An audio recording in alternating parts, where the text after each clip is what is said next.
Will the Committee of the Whole for Tuesday, October 21st, 2025, please come to order? Will the clerk please call the roll? Copley? Here. Hines? Here. Parrish? Here. Renacci? Here. Rossbert? Here. Stugmeyer? Here. Yuracek? Here. Williams? Here. You've had the opportunity to review the minutes for the Committee of the Whole on October 7th, 2025. May I have a motion to approve them? I'll make that motion. Second. All in favor? Aye. Any opposed? The minutes for the Committee of the Whole for October 7th are approved. Seeing our law director not in attendance, he told me he may not make it tonight. We will forego the executive session, which will take us to the next item, which is draft legislation. And first item is a resolution authorizing the city administration to prepare and file all necessary documents with the County Board of Elections to place a park levy on the ballot at the next primary election and declaring an emergency. This is brought to me by Councilmember Renacci, and would you like to address? Sure. Mr. President, regarding the park levy resolution, I also asked I did ask that resolution be added to the agenda. I wrote it. I read the 300-page park master plan. It would be a massive undertaking to do everything on that master plan. It is a wish list more than a plan. A plan would have had a timetable and sources of funds. Neither of those were present. I know I've been told by some in this room that the people want this plan completed, I'm sure. I remember when I was mayor, there were things that people wanted done, so I get that. And I've had some calls as well both ways. One thing that I have heard from no one is that they never knew that we were going to be doing these parks and borrowing money. Many people have told me, I thought we were going to get funds from the state. I thought we were going to get funds. Well, the problem was there are some funds that were going to be available, but the majority of this was going to be borrowed money. So this would be a simple solution. Let's let the citizens decide with a park levy. Who on this city council or even the administration can oppose allowing the citizens their right to be heard in this regard? Lay out the master plan to the taxpayers and let's see if they want it done, especially the massive undertaking at the Brickyard. Spending between 20 and 30 million all in, that includes acquisition, and we still don't know exactly what the total cost would be, for the acquisition and redevelopment of that land to provide walking trails and 4 baseball fields. It is a dream come true for a few, but something the citizens should have a say in. So I am also asking that this resolution go 3 readings and allow City Council to hear from our residents over the next 1 month and a half. If passed, it would give the administration an opportunity to sell the master plan to the entire community. We would learn more, and in the end, something that should be done before all of this money is spent and borrowed is that we should get the community to decide whether that the community is willing to go forward with this park expansion and also park renovations. Thank you, Councilmember Renacci. Any comments, questions, anything from? Sorry? No. Is there any questions or anything from this committee? I have one. I'm not opposed to doing a levy. I'm just curious as when I see something like this hit my inbox on a Friday, isn't this something that would be better served to start at the committee level? I don't fully understand levies in general and who the burden's on and how it gets put together and how they happen. So not having a great understanding of how this would progress, I would be in no position to vote on this, even in a month and a half, having no discussions at the committee level in understanding that process. I do understand that was one of the arguments being brought forward, I think, from the administration to put it on the committee level. But I do believe that this is something that can be discussed in committee while it rolls forward on council. There's 3 more meetings. There's another committee meeting. It should be discussed. It can be discussed. But it's pretty simple. We're just going to allow the voice of the people to be heard when it comes to these parks. Mr. Hiscock, you have been involved in many of the fire levies and things like that. time frame or the way, any comments just initially? I know we're going 3 readings to discuss it. Any comments from your standpoint of a direction this early on? Sure. I think a couple of things as I read the agenda and did not have an opportunity to understand or take part in a subcommittee discussion to this point, a couple of things that come forward we have to be cognizant of, and I guess I would ask all of council, are we talking about a parks operations only levy, or are we talking about operations and capital? Those have very different guidelines and requirements, and obviously the work that we need to do as an administration to put forth the right amount of revenue analysis and cost analysis is dependent upon both of those things. As council currently knows, those operations are paid by income tax dollars, so we need to know that. I think I also need to understand at this early onset what council is actually asking for, because I think it comes as no surprise that we're in the midst of citizen concerns with rising property taxes as a result of the recent state-mandated reappraisals. So you're asking us to put on for consideration of our citizens a levy that is based on property taxes in the midst of what's happening throughout this state and concerns both locally and on a larger level about property taxes. In addition, I will tell you there is a movement afoot both at the state and local level for property tax reform. I hope that you consider that when you consider moving forward in this particular area. I think from a timeline, Mr. Stugmeyer, you have to work back from the primary date in order to file your proper paperwork. You have to work back from those primary dates to understand your evaluation, what you really would bring forth for council's consideration, approval, and then ultimately movement to the Board of Elections. So there is quite a bit of work that needs to go into that at this point in time. Again, I don't disagree with the sentiment that we should hear from the people. I think the people took part in our master planning document. They weighed in on that. I hear from regularly at different committee levels from council members about the conditions of our parks, and so we need to do more. I think we've been presented with a unique opportunity with the Brickyard property, an opportunity that has not been presented to the city in recent decades in order to create a new park.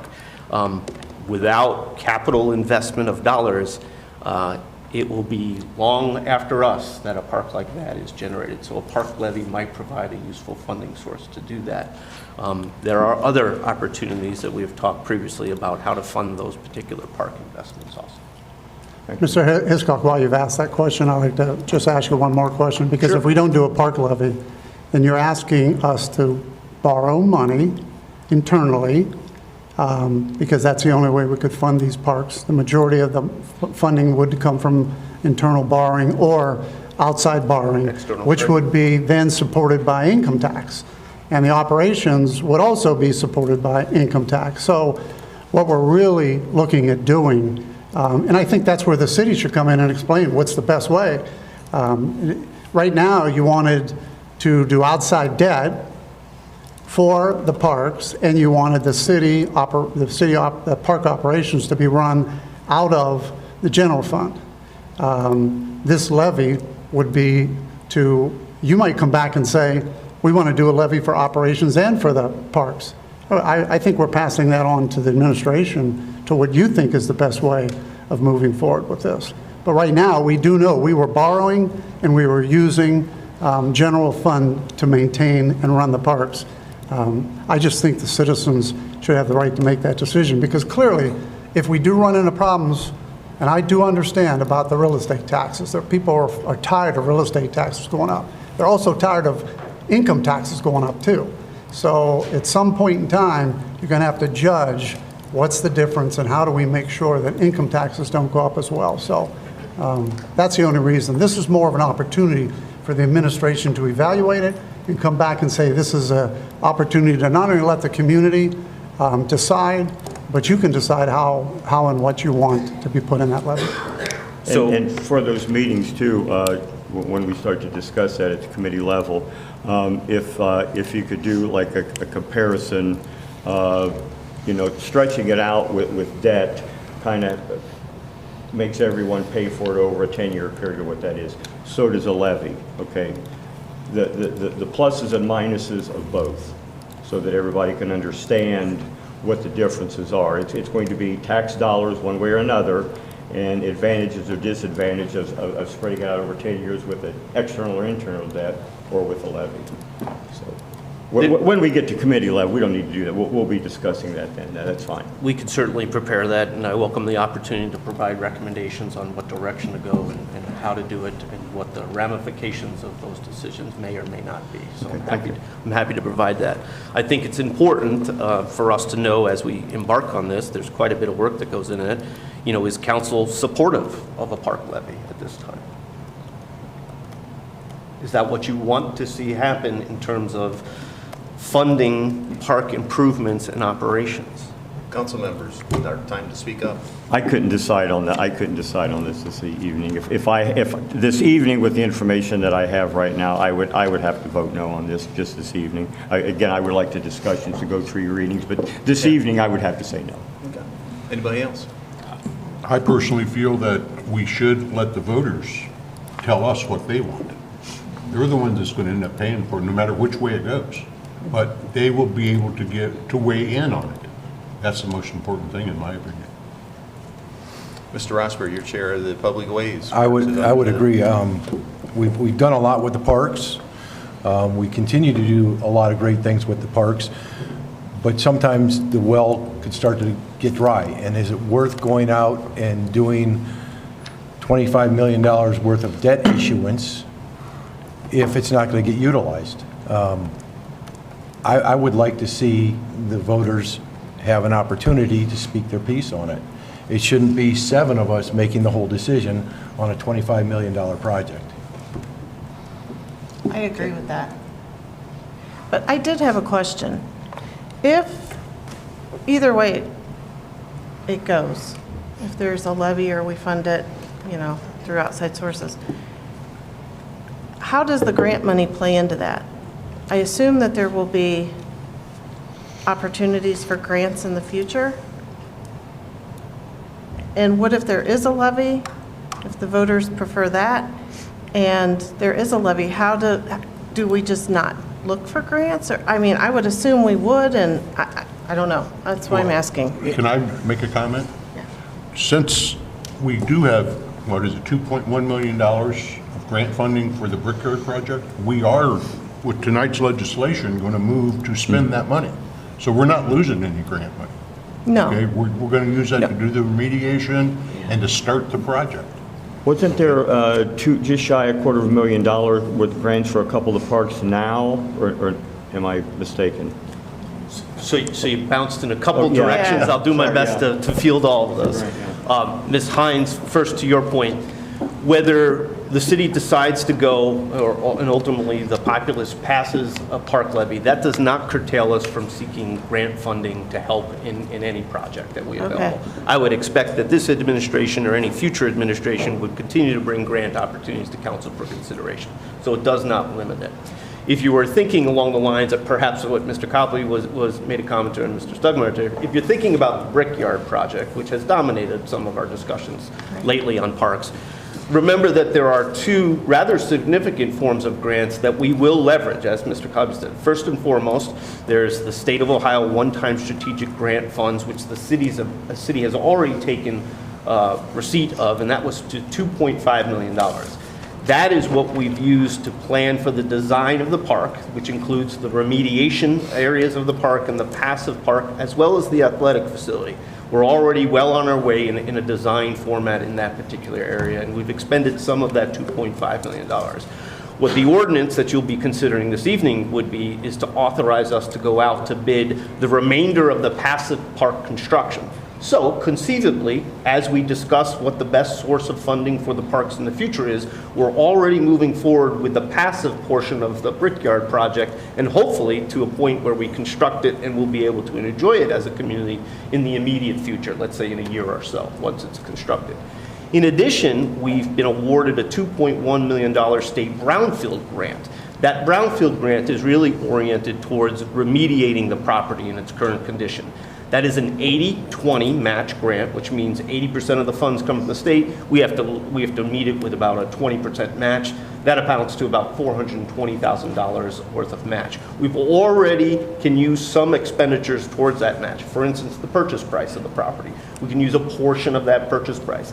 The design fees that we paid the consultants to do the design for the remediation work, we can use a portion of those fees. The environmental consultants that we've used to explore, understand, and give us recommendations on what needs to be remediated, we can use a portion of their expenses towards that.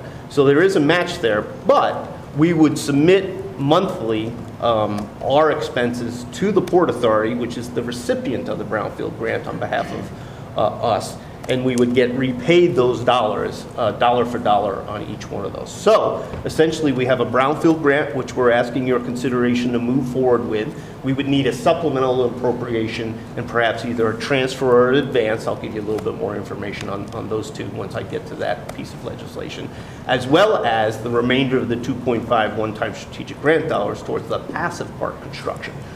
What we had talked about previously was funding the full construction of that project. And I know we're throwing around some numbers, but I just want to remind you of the numbers that we've been provided to council about the Brickyard project as it was previously proposed for next year. There's about $13.7 million of construction costs. Those would be $6.5 million in general obligation debt, which would be paid for from a debt service payment by income tax dollars. In addition, though, there'd be $4.1 million in enterprise fund debt. Enterprise funds, if you think of the utilities that'll be needed to serve the particular parcel and the project, that's about $4.1 million of that 13.7, and that would be repaid if we were to issue debt by utility fund or ratepayers or citizens in those regards in that. We also have the opportunity for a very large private donation that we don't normally see that'll offset about $900,000 if that donation occurs. And then we had, as I mentioned, about $2.1 million in grant dollars that we're looking to use brownfield-wise, in addition to the 2.5 in one-time strategic dollars. So the spread and the plan for that particular park improvement was pretty clear to us, and we had talked about those particular items. The numbers have to be refined as we move forward with designs, but we've been trying to communicate where we are. As a result of council's wishes not to use debt moving forward for park improvements, that particular portion of the project, the construction of the athletic complex, the construction of utilities into the complex, the construction of ingress and egress access roadways, the construction of parking lots around those athletic facilities, all of those have been removed for your consideration in 2026 because we cannot fund those without a debt issuance. Later, if a park levy is the solution, or if there's a reconsideration of debt issuance in regards to that particular project, we can revisit those numbers. But at this point, we've moved it based upon your direction with your resolution and your considerations. I just want to give the complete picture of where we're at. And just to simplify that for the people in the audience, because you confused me, and I've been through this already. That was not my intent. Right. The Brickyard, there will be $2.1 million spent, not only to do the analysis of the studies, but also some of that money will be used, and the $900,000 will be used, at least that's what I thought was brought forward, to go ahead and put the walking trails in. So we would do everything that's passive on the Brickyard. We just would not do the ball fields, the parking lot, and the utilities and those things related to the ballpark. I apologize, Mr. Renacci, if I confused you. Let me break it down a little bit further. The 2.1 is brownfield dollars, so that can only be used for remediation work, which is base level environmental work, cleaning up the There's site. another. That's right. There's 2.5 million, Right. which is one-time strategic grants, which will help us construct the passive park. Right. The 900,000 potential donation, which we're confident in, but it's a potential at this point, has to come after we complete the construction of the passive park. They want to see the results Sure. of that, and then they'll provide that donation. That $900,000 can then go towards future trail building, perhaps another trailhead, whatever we see Right. fit to do with that money. That's the current breakdown of where we are in terms of funding. Okay. If, with a couple of the other parks, of course, that's the Brickyard, weren't there some grants out there for a couple of the other parks that if we don't complete are we in danger of losing those, or can they be reapplied again if and when a levy is passed or funding is changed differently? Where are we at on that, and are those about $250,000 or 230 or 240? So I think Between you're, the two? That's a setup. sorry to interrupt. I think you're referring to what we refer to as the 7 ODNR grants, if you will. Really what they were state capital budget earmarks that were identified for 7 projects in Wadsworth that involved park improvements.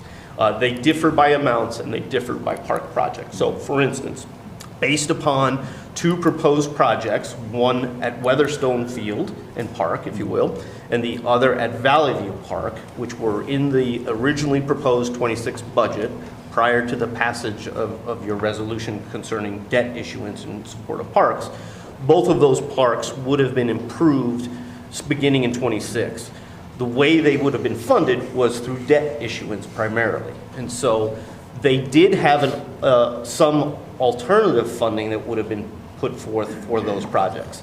I believe there was about $240,000 ODNR grant monies for Valley View Park, and there was a little over $100,000 for Weatherstone Park. If we do not move forward with those projects in a substantial way by June 1st of next year, we lose those dollars. By that I mean, we'll never take receipt of them from ODNR. We won't be able to submit reimbursement requests for them. They'll just go back into the state budget, if you will. However, in the interest of fair dealings and full disclosure, we are taking advantage of some of those reimbursement grants. For instance, there are a couple of projects, Memorial, which will, and the playground, that'll be coming back to us in the tune of about $420,000 for that particular park, and we are actively seeking reimbursement through the grant programs for those dollars. The Pocket Park, the amount escapes me, gentlemen, but yeah, I think it's close to $300,000 in reimbursement that'll come back through that particular ODNR grant. And then Safety Town Village, I believe, received, Mr. Copping, look to you, $75,000, I think? 75 or 77. So we are going to take advantage of some of those ODNR grants, and the reason we can do that is those are completed projects which we can submit our bills for at this point in time. We may lose out on some of those, let's just say it, on Weatherstone and Valley View, but it doesn't curtail us from, again, approaching other aspects of seeking grants in the future if we decide to go through a park levy process or if we reconsider debt issuance as the right way to go on some of these projects. Again, I will tell you, those projects were not to the scale of what we're talking about, the Brickyard project either. So there might be other opportunities in terms of financing those projects in the future. Okay, thank you. Thank you. My question. Everybody on council's had a chance to speak. Mr. Pierce, did you want to say anything? No, I'm fine. You're good? All right. Let's move on from that topic. If you would, Mr. Renacci, let's just move that to second reading. That'll be resolution number 25-10. And he'll be sponsoring that. He will sponsor us. Okay. What is it? 25-10. On the next resolution, and this was brought on by a request we've had for information, and really council and this committee have been a little taken back. We couldn't get information on the cable and our internet and our fiber services, although the fiber was presented to us in 2023, I believe, and we just wanted a simple business plan. And I know Mr. Hiscock said that he didn't get information about the first item on the agenda until Friday. We didn't get this till 2:10 this afternoon from administration. So, Mr. Renacci, would you like to address that? Yeah, so this resolution, again, is mine, and I know that people have been, I've talked to a lot of people saying, oh, you're trying to get rid of the telecom. No, that's not the case. This really stems from 2 meetings back, a month and a half ago, when I learned that the city was losing significant dollars in the cable, in our cable system, to the tune of between $30,000 and $35,000 a month. Most residents would have had no idea the city was losing that much money in the cable system. Regrettably, I still have not gotten an answer as to how much we have lost or continue to lose from the administration. I did get from Leanne an estimate of total losses in the cable system of $745,000 that we've lost in cable. I've asked this question for 2 months. I didn't get any information. I'm proposing this resolution tonight so that we could get some answers from the administration. Funny thing is, once the resolution was made public on Friday, we got our first glimpse of an answer. It came Sunday night from Mr. Testa, and it appears to the result of that resolution. That's the only reason I can think we got it. I applaud his work. It appears he worked all weekend to do it, but it still left a lot of unanswered questions, which I asked and several other council members asked. Several more questions were raised, and then today at 2:10 we received an additional report. It is better than the one on Sunday, but it still has many unanswered questions. I would ask that this resolution be added to the agenda and go 3 full readings while the City Council awaits answers. That doesn't mean we are terminating or stopping the telecom work or fiber.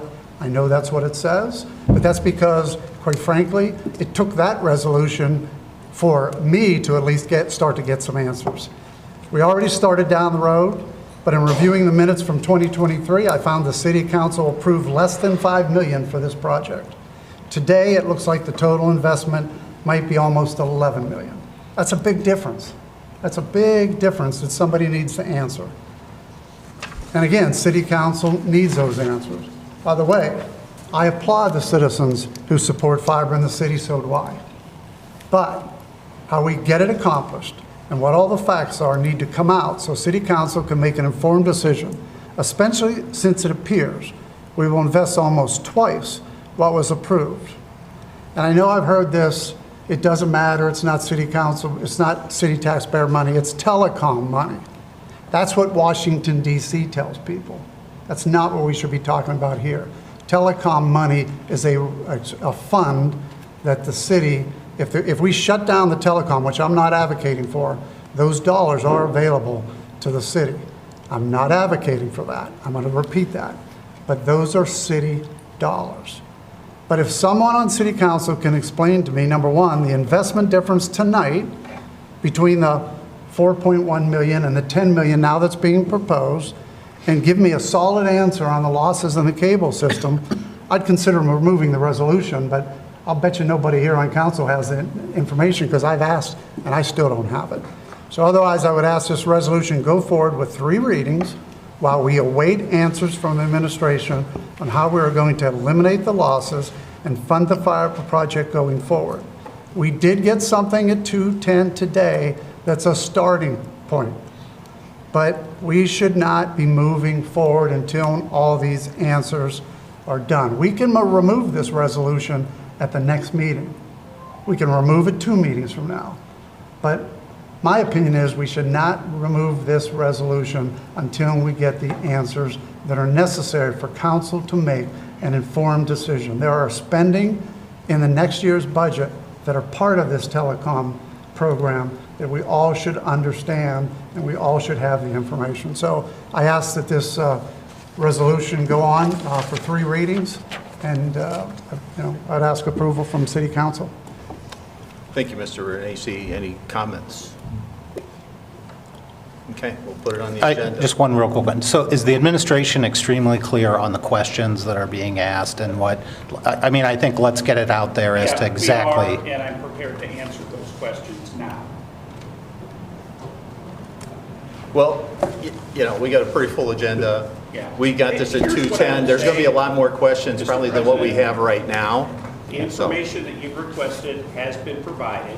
The information that you were provided on Sunday, there was a before and after, with the before being the same information that was provided to City Council that they approved in 2023.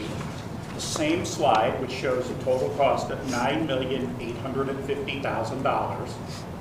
You had that information. There's been a lot of dissemination of incorrect information about CityLink losing money. I can go back as far as 2014 with the records we have in our system, and CityLink has indeed generated a profit in every one of those years. From an operating standpoint, they continue to generate a profit. I would agree on one point that the cable television service line is losing money. It's losing money because places like ESPN and Disney have raised their programming fees, while we intentionally did not raise our rates on our citizens. But 3 years ago, when we started planning this project, the impetus for that was to change the business model where we moved away from cable television and offered a streaming TV service whose content costs would be a full third or approximately $1 million less a year. Additionally, of the cable television services that are offered now, only one of the packages continues to draw a loss. And by loss, I'm saying that the rate increases that went into effect at the beginning of this month cover the content cost going forward. Mr. President, I've been asking for this information for over a month, and yeah, you're bringing it to the council meeting tonight. Thank you.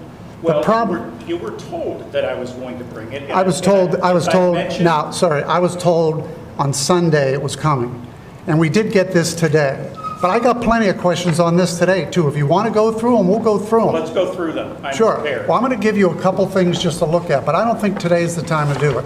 You put in here internet pricing comparisons. Yeah. It's right there. You said that CityLink is at $55. You said the other competitors, one was at $85, Armstrong was at $75, and Spectrum was at $80. I called those companies today and asked them what they would provide service to me in Wadsworth for. Frontier, $49.99, Omnifiber, $45, Armstrong, $49.95, and Spectrum, $50. So I think you better get back and look at your numbers. No, Mr. Renacci, the numbers that are provided. I'm just telling you what I got. I'm just telling you what I got. They're comparing the regular rates, not the promo rates. If you were to dig a These little bit were the further, regular rates. I asked you would them. find that every one of those places substantially I asked for the regular rates. increases Let me Is give that you for one other outside thing, of because Wadsworth? All right, I'm going to shut this down right now. We need to have a special meeting for this, and not this back and forth at this particular committee of the whole meeting. So let's get a time when we can get in the room, and the public's more than welcome to come too, not just council and the administration. You need to hear how your money's being spent, and we'll get the facts out, but this is not the place right now. The committee of the whole is to go over the legislation. Mr. Renacci, thank you for everything that you've done to move this forward. We got their attention now. Let's set up a meeting when the community, council, and administration can get together. So we'll get some dates out to, publish it, and hopefully we can do something on a timely basis. So, thank you. We will read that tonight, and move it to second. There'll be 25-11. Okay. Item number 3, who's going to handle that from administration? I'll handle that, Mr. President. This is the TIF development agreement. This is the agreement that defines the relationship between Addison Properties and the City of Wadsworth. It was reviewed by our attorneys at Squires Patton, who specialize in this. It is pretty dense in terms of a contract. I recognize that. But what I want you to take away from that as we put a reading on is the city does not issue any debt on this agreement, that the developer is going to be the one who issues debt on their behalf, so it certainly doesn't affect our credit rating. The developer would be the one that would install public infrastructure, and once it's done to our satisfaction, we would release the money that they place in escrow from the bonds that they issue. So we have control over that money. How much is it going to be is a fair question. We had estimates for what it would cost right now. That was the $2.74 million that would cost for the public improvement, which includes the Smoke Rise Street thoroughfare not being being a collector street, not being built out, not having homes upon it, rather as a gateway between the north end of town and the east end of town, and the water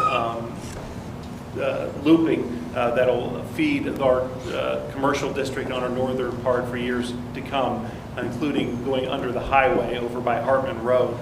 The streets will be done first, all the parts with Smoke Rise. The water will be done later. So the costs that are associated with this are what current values are, but the water's not going to be done now. It's going to be done phase 2, which could be in a couple of years. So we had to figure out a way of making sure that we protect so that money is reasonable. So what we did was we took the language that we already passed from our impact fees and applied it to our contract, so that we have a methodology for reviewing the numbers to make sure that they are consistent with how we review it. So that's what this does. When the TIF money comes in, it does not come in until and unless projects are built up, the property taxes go up. When that money does come in, it'll go to pay off that bond, and we expect significantly more money than is necessary to pay off the bond, and then you have a choice to make as council. Do we pay off that bond, or do we pay off the TIF, end it early, instead of a 10-year, making it an 8-year or what have you, or do we take that extra money, the excess money beyond what's necessary for this, for what they're doing, and put it towards other infrastructure programs that are affected by this area? Questions from council? Mr. Morrison, Yes. does this have any impact on the city schools receiving funds? This is a 10-year, 75% TIF. So right now, the schools make next to nothing on this property. When that property value gets increased, 75% of that would go to, other than exempted fees, go towards the infrastructure that allows this project to be forthright. So yes, it would, money that would have gone to the school because of this is getting diverted to the infrastructure which allows this project to be built. Thank you. Any other questions? I'll make one comment. I talked to our auditor today. She wanted to review this before any action was taken, although we have a public hearing tonight and we normally do not take action on a public hearing item. Yes, By the way, Mr. Mr. Mason. Morris, you might want to explain this too, because I think it's important. Sure. The only loss to the schools is on the current valuation. The current valuation is just raw land, no assets. So it's not like, because we had this issue when we did 261, the land value and the loss to the schools is minimal. The big value will come when the property is developed. Yeah, the theory of the case is that without this infrastructure, this property would never be developed, and therefore the schools would never get any money out of it. But by allowing this project to go forward, the value of the property goes up. 25% increase to the school, but the rest of it they have to wait until either the 10 years is up, or if we end it early, when it does end up early. So it is a win-win for everybody, in my opinion. Thank you. Any other questions? Okay. That would be, Mr. yeah, Mr. Yurcheck. That'll be ordinance number 25-178. Okay. 78, 178. Number 4, is that also you? Yeah, it is. In 2025 budget, there was $75,000 that was appropriated for the community improvement grant.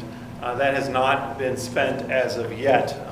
Before we pushed it out, we had to be comfortable in all aspects of it, particularly the mechanism for awarding. We wanted to make sure that it was beyond reproach, because you really need two things. One, you need it to be actually fairly awarded. But the second thing, which is just as important in my opinion, is there can't even be the appearance of impropriety for city money. So I wanted to come up with a methodology to avoid even the appearance of impropriety. And in order to do that, we had to revive as part of the reason, we had revived the Community Improvement Corporation. And they have agreed to be the ones that review this process and for ultimately the award of the grant if we so go forward with it. So the purpose of the grants is taking the public money and directing it at small business, which typically we don't do. Why would we do it? One is you can stimulate the economy in some ways. So if you were to prime the pump for private investment, so if we were to spend $1 and they were to spend 30 cents, that's not a very good deal. But if we were to spend $1 and they were to put $100 in a private investment, then that's a good deal. So where are we? Somewhere in between, typically on these types of grants. So you get the stimulation of the economy. for one part of it, but also you can get some benefits from the community. One, you can get beautification that doesn't just help the business itself, but also helps the properties around the business. I want you to think of what the south end looked like with Price, as opposed to the south end with Water Main, that were recipient of one of our grants. The beautification not only helps that property value, but helps the property values around it. If we want to have projects that we could help beautify some portions of our property, I'm thinking of the gas station, the Marathon, have planters that look like the property that's owned by the city, we have to use a program like this. If we want to work with someone to have some private improvements like restrooms downtown, you have to have grants like this. So that's what we're trying to do, is promote for the benefit of the community, for the beautification parts of it. But you also have the prevention of blighted areas. Nothing ruins a commercial district like a blighted property, was run down or vacant. Think of Longfellow's, and what we're trying to do in that back southwest parking lot with that blighted property sitting there would be impossible to revitalize that area, or open it up for new uses, like, you know, if Great Oaks were to decide to build that bowling alley. So there are reasons for giving the grant. Now, before I would push this grant program out, I wanted to hear from you. One, to think if you agree that there is still a need out there. We do nearly have 100% capacity downtown, so maybe you don't think there is a need. I want to hear from you whether you believe there's a need or not. And then the second is, as it's drafted, does it apply to those needs? Does it solve the problem that we have? We've had grants that just affect downtown. We've had grants that just have on the south end. We've had grants just for restaurants. And this one, I just want good ideas from the communities, for the west side that has been underdeveloped, from the north side that's been underrepresented in terms of that, and put it out there. But I want to hear from you to see if that's something you want to do. I have a question about this. Please. The awarding is important, how it's awarded.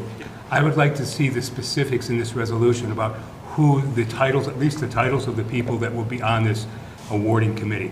I want to know, and I want it in the resolution so we can keep to that if things change, the people actually change.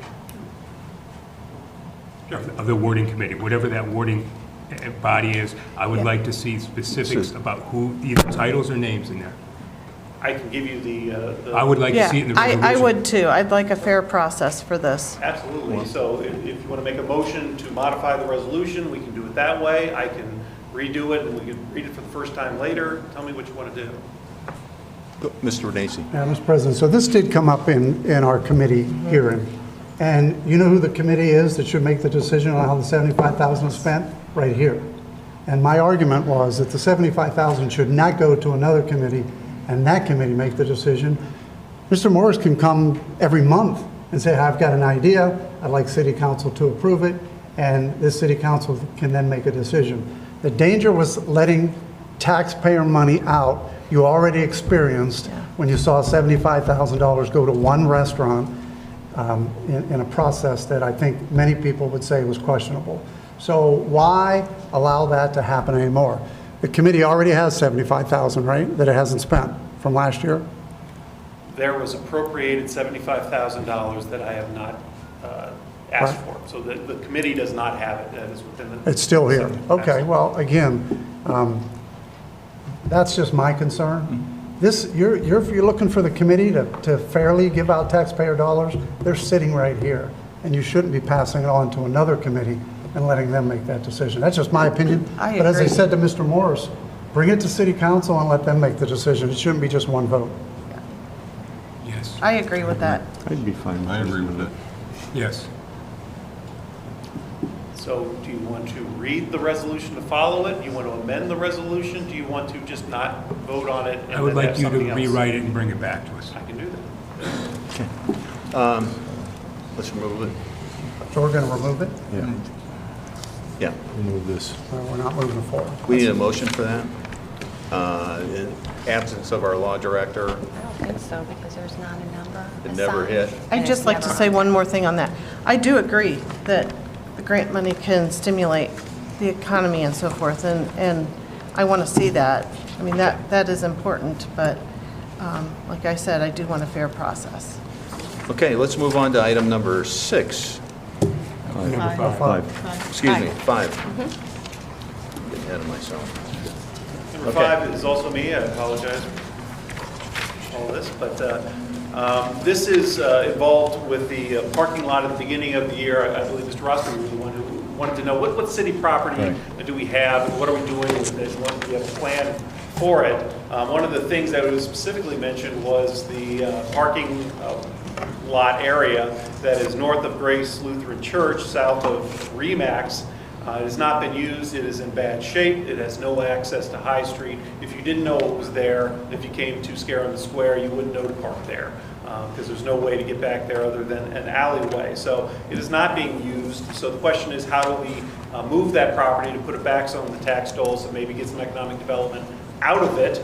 Typically, we just auction off property. My concern with that is if we auction off property that someone would pick it up for speculation with no intention of fixing it, and park a boat or park a couple cars on there, that's certainly not going to be anything beneficial. I'd rather just sit on it and own it as a city than that. If there was local businesses or neighbors that wanted to use that, incorporate it into their business for economic development, now I'm interested. So how do we do that? You do it by appointing the CIC to act as your agent. It never goes into the CIC's balance sheet, but it is acting as your agent to sell it with some parameters. And one of those parameters I would say or suggest is that you have to create or build or do economic development or do something with it within a period of time. And if you don't, it comes back to the city. That's a clawback provision, and auctioning it to someone who plans on using it by fixing it, and if they don't, claw it back to the city seemed like an appropriate use of the project. But it would take council to appoint the CIC to be your agent to do that. Is the alley still part, will that still be part of the city's and city's maintenance? The alley that goes to Part E, regardless of what happens to this, that would still be under our maintenance? That's Yeah, still the ours? alleyway has been dedicated, so okay. that's part of the project, and the parking lot behind the church is Okay. as well. At committee, I brought up the idea that it has to be completed within 12 months. I would like to see that removed. You know, we don't get a project done in 12 months. Asphalt plants are closing down, engineering's slow. I think that needs to be removed before I can go forward on that. Yeah, I would like to see that extended, maybe not removed, but give a Well, longer date. 24 months. Yeah, 24 months. 2 years. I think we talked 2 about years, that. I think, that would Yeah, we be. can I just think 12 months, you can't get a project done in 12 months. put a reading on, and then we'll do an amendment next time. That's fine. Change that to the 24 months, I'd be happy with that. Probably change it real quick. I actually think this is a great idea. You're allowing an outside entity to be able to set up the standards and claw the money back. So I appreciate the idea, and I think it's a good way of moving forward. Okay. That'll be ordinance number 25-179. And that's Mr. Yurcheck. No, that's a public works. That would be, That's economic. It's ED&P. oh, is it? Yep. Okay. Yes. I'll move that to second. Yep.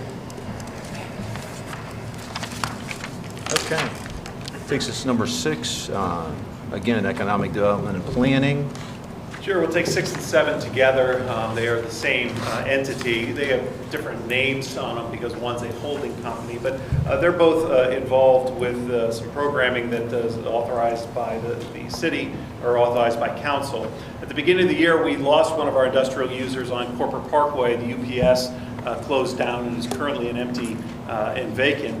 And I've been contacted by S&L Lumber about taking over the space and putting some significant investments here into the city of Wadsworth. Not only putting money in, they're suggesting $1 million of new construction to expand the facility, but also $500,000 of infrastructure. But they're also investing in our human capital by 23 full-time jobs with an estimated payroll of $1.4 million.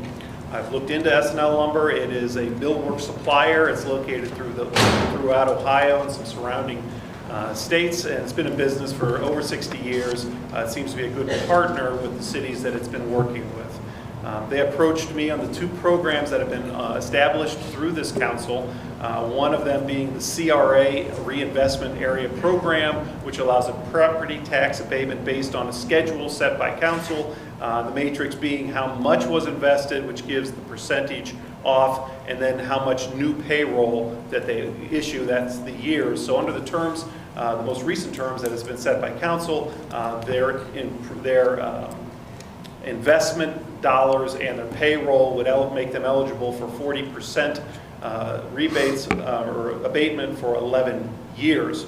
The job creation grant, which is the same thing except on payroll tax, they're eligible under the council's matrix for 40% for 5 years. There's contracts that are available that we have prepared that have been provided and redone when I was law director. That is what's in front of the council today, is to authorize those programs which we have previously authorized. I have some questions on the 40% for the property tax. I need to know how much money that is, or an estimate of it. Yeah, I provided some. I should have provided to everybody. My apologies. There was the for $100,000 of property value, it was something like 3,000, 2,700 or something like that is what is the current rate for property So what's tax. the total value, and how much are they receiving? I mean, are they abating?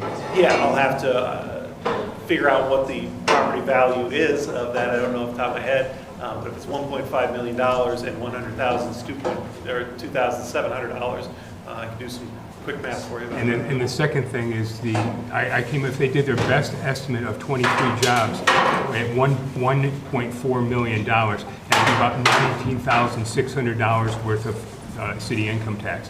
And we're abating about $7,800 of that, so it leaves about $1,100 and so dollars in property tax. So that's cutting it almost in half, well, not quite in half, but close.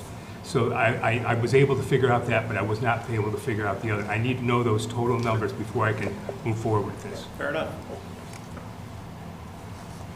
Okay. Has this been done before? I can't remember. I'm actually warming up to this. I remember at the committee meeting I said, but has this been done before in the city? Have we have any other? We've got about 9 of these that are out there. From ECS Tuning was the most recent one, I believe. And I have a list of all of them. I can provide you all of them. But we've got about 9 of these. They've been successful in terms of, got lots of new investment coming in based on these things. And I would just remind you that not only do we have this, but Barberton has it, Medina has it, Brunswick has it, Worcester has it. So if they see that we're not making these programs available, we risk losing them to our competitors. And there's obviously challenges with that, Mr. Renacci. We talked about that, how cities can sometimes amongst themselves do that. But that is the nature of the game at this point. And without this, even though we're giving a amount of money back, it's money that we don't get if they don't come in. Absolutely. So it's very much similar to the TIF. It is. Okay. Mr. Yurcheck? Yep. Move that as a second. Second. I'll be 25180 and 25181. Okay. Item number 8 on the agenda. Thank you, Mr. President. I think if you would allow, I can speak to 8, 9, 10, and 11 together. They're all grouped in the interest of time. Go ahead. So 8, 9, and 10 are what I made reference to in our earlier discussion about parks. This essentially would allow the supplemental appropriation of the $2.1 million from the general fund into the 425 fund to fund the remediation work. I will tell you that this was discussed at Public Ways on October 13th, and that recommendation was to move it to your consideration this evening. In a conversation I had with Auditor Fix today, I think I would suggest that we do 2 readings on each one of these items so that she has an opportunity to evaluate whether she'd like to see this as an authorized transfer or an authorized advance in exchange. So there is some thought process to that we can share with you later, but I think 2 readings would allow us to achieve that. The only other aspects I would say, again, as a reminder, this is in reference to the $2.1 million state brownfield grant dollars. We have to expend those dollars, and then monthly we will seek reimbursement through the Port Authority, who will be the holder of those dollars at this point in time. Okay. Questions, comments? Councilmember Rosberg? We'll move those to second reading. All of them? All of them. Okay. So it'll be 182, 183, 184. Do we do 11 as well? The one item I would ask your consideration would be item 11.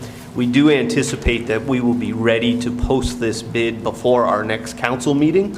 So if you would consider suspension of the rules and a passage this evening on 11. Again, 11 only authorizes us to go out to bid, and then after the bidding process is completed, an evaluation of the bids received, and then an awarding of that particular item.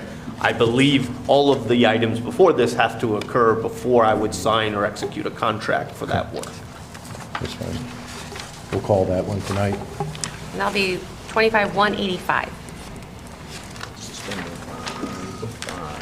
All right, that takes us to item number 12. I can speak to that, Mr. President. This item is similar to 11, but for the different work that I made reference to earlier this evening in the park discussion.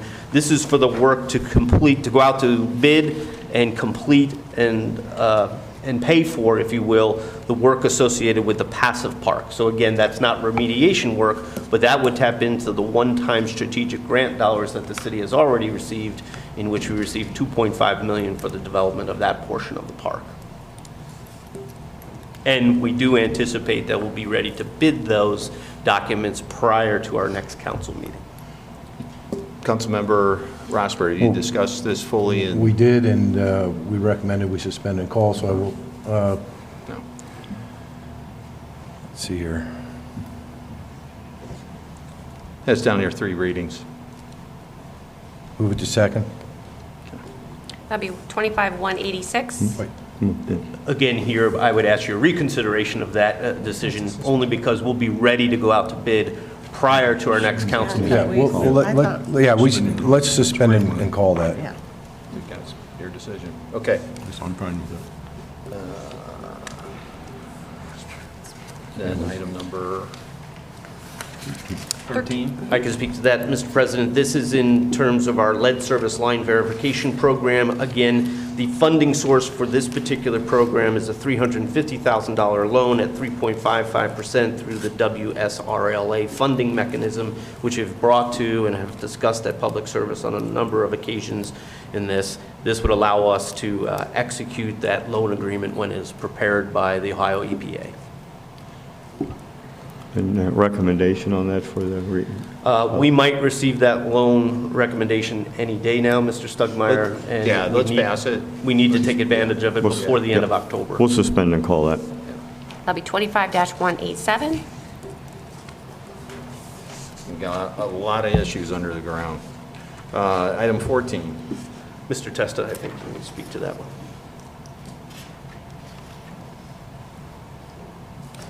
Yeah, thank you, Mr. President. This is annual legislation that we bring to auction off equipment and vehicles typically, but also equipment and other items such as picture frames, as some of you commented, to the highest bidder. One of the things that we did differently this time with the information that we brought forth is that there was a request made for an explanation, please provide a justification for the reasoning behind why each of these items were put up for auction. So that information was provided to you. Would request your passage, and this could go 3 readings if you so choose. Well, I think we talked about suspending and calling this. Let's move to second reading. Let's move it to second reading. Okay, all right. That'll be Resolution 25-12. Can I ask one question? Mr. Tesla, is it better to get this auction now, or the problem is you wait another meeting, you're getting close to Christmas. I'm just trying to figure out timing. Yeah, I mean, with that consideration, and I'm not an expert on auctions, one of our managers does that, but probably the sooner the better. Anytime we can have an opportunity to get money into the city more quickly, makes sense. I think we did talk about this. Yeah, and we talked about calling it, and we also talked about having a policy in the future, so. Okay. You had a question, Councilmember Copley? This is an annual thing that we always do, so basically, I basically see this as just housekeeping. Okay. Okay, All right. all right. Try and suspend and call.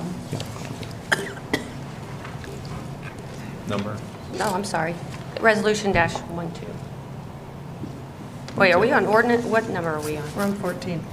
14 is the resolution. One, Uh-huh. 1, 2. Number 15. I could speak to that, Mr. Williams. Speaking of housekeeping, perfect segue, this is a correction of ordinance 25-129. Once reviewed, we understood that there was a typo in that particular ordinance. The title of the ordinance referenced a different funding source than the body of the ordinance. They are both WSRLA loan applications. I'd ask your consideration to suspend and call since we've already executed the loan agreement. And then All right. ordinance number is, 25-188. and Councilmember Stugmeyer. Yeah, we'll suspend and call that. What was the resolution on number 14, the number on that? 12. 12, okay, thank you. All right. It takes us to our regular agenda for tonight. We have a public hearing. Do that. Two We're down public to- hearings. Pardon me? Two, yeah.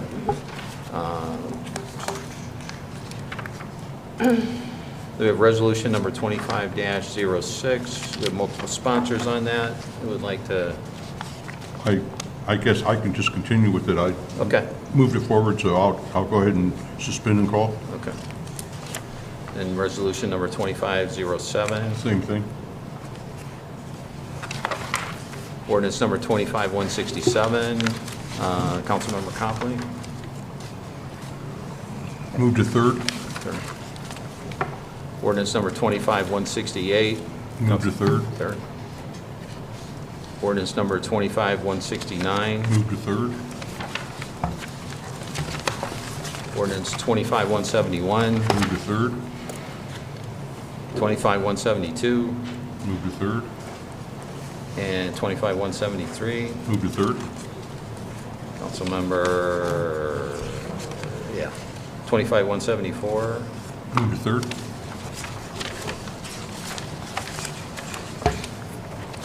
$176. Third? And Mr. Roxford, ordinance 25-127.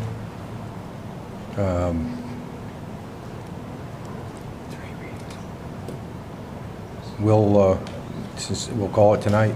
Call. Okay. Ordinance 25-128. Call. I would ask that we continue that. I'll keep that one Yeah, going. we gotta be, Public yeah. meeting. Is that tonight? Fourth, move that to That is fourth. tonight. Yes, sir. Ordinance 25-132. Call, we'll call it. Oh, I missed that. And ordinance 25-118, let's move that to sixth. Councilmember Yurcheck.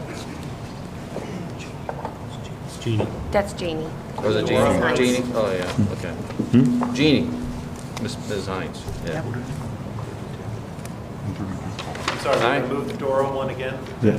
to six? I'm sorry? The door, Moving The Dora one is going we again? have a meeting, sixth. so we're gonna move it to next. Okay, the request from them that they are opening in December, so they were trying to get that Dora established as soon as possible.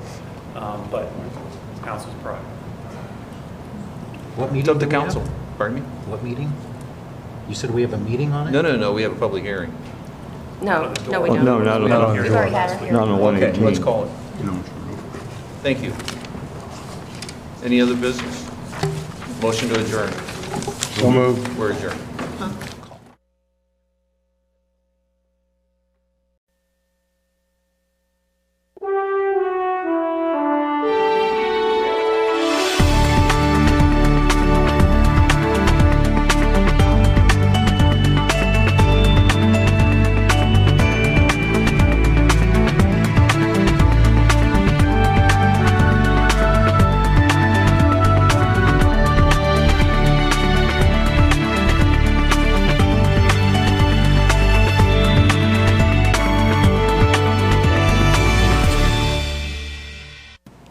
Will the regular meeting of Wadsworth City Council for Tuesday, October 21st, 2025, please come to order?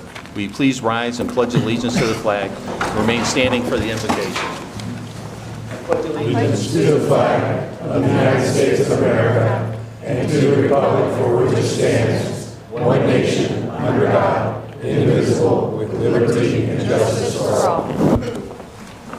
God, who has given us this good land to be our heritage, we acknowledge our dependence upon you for all things, and we thank you for all your blessings, including the right and privilege to govern ourselves in this free land.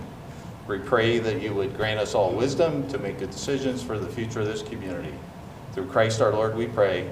Amen. Amen. Okay. Will the clerk please call the roll? Copley. Here. Hines. Here. Parrish. Here. Renacci. Here. Rossbert. Here. Stugmeyer. Here. Yurcheck. Here. Williams. Here.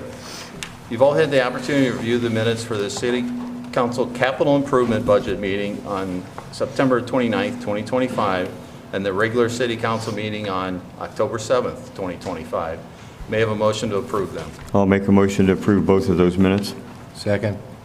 All in favor? Aye. Any opposed? The minutes for the City Council Capital Improvement Budget Committee meeting and the regular City Council meeting on October 7th, 2025 are approved. Council will hold tonight, Council will hold a public hearing on ordinance number 25-128 with regards to a tax increment financing district. Will the clerk please read the ordinance? An ordinance creating the Addison Wadsworth Tax Increment Financing, TIF, Incentive District pursuant to Sections 5709.40, 5709.42, and 5709.43 of the revised code, declaring improvements to the parcels within the incentive district to be a public purpose and exempt from real estate property taxation, requiring the owners of those parcels to make service payments in lieu of taxes, establishing a municipal public improvement tax increment equivalent fund for the deposit of those service payments, specifying the public infrastructure improvements that benefit or serve parcels in the incentive district, and declaring an emergency. I'd like to invite our Economic Development Director, Tom Morris, to speak about this ordinance. Thank you, Mr. President. Get in front of the mic here. This is a little bit different than typically we have for public hearings. This is a public hearing that's authorized under 470940 of the Ohio Revised Code. It is targeted at the people or the property owners that would be within that tax district to make sure they know what's going on and that they're comfortable with it. In this case, it's not for the neighbors or the development itself. It's talk to those property owners. And the property owners in this case are all within the development. So the developer itself controls the properties that are the subject of this TIF. They are here if you want to have any questions you'd like to talk to them about. But that is to see if they want to be in this TIF district. And I can assure you at this time they do. They're the ones who made the recommendation for it. So this is a statutory requirement that we have a public hearing. In case, I guess the statute's designed that if there was somebody that you were going to capture that didn't want to be in that district, that was outside it, that was going to have their taxes diverted in a different place, that they would have a remedy in front of you. In order to get that remedy, they would have to file something with the mayor, and the mayor has not received anything. So I don't imagine there's any objection to it, but this is a public hearing required by statute. Thank you, Mr. Morris. Are there any comments or questions from council? Hearing none, I'd like to open the public hearing for public comment. Any speakers, please come to the podium one at a time and state your name and address for the record, and we ask that you keep your comments brief, about 3 minutes. And again, this is only regarding the TIF. Okay. Tax increment financing, what we just talked about. Seeing none, the public hearing for ordinance 25-128 is now closed. Per the rules of council, number 17, council doesn't typically vote on the legislation on the night of a public hearing. The next one is a public hearing on the abatement of a nuisance. Council will hold a public hearing regarding an abatement on nuisance located at 179 Grandview Avenue. I'd like to invite our code enforcement officer, Mario Caruso, to speak about this notice.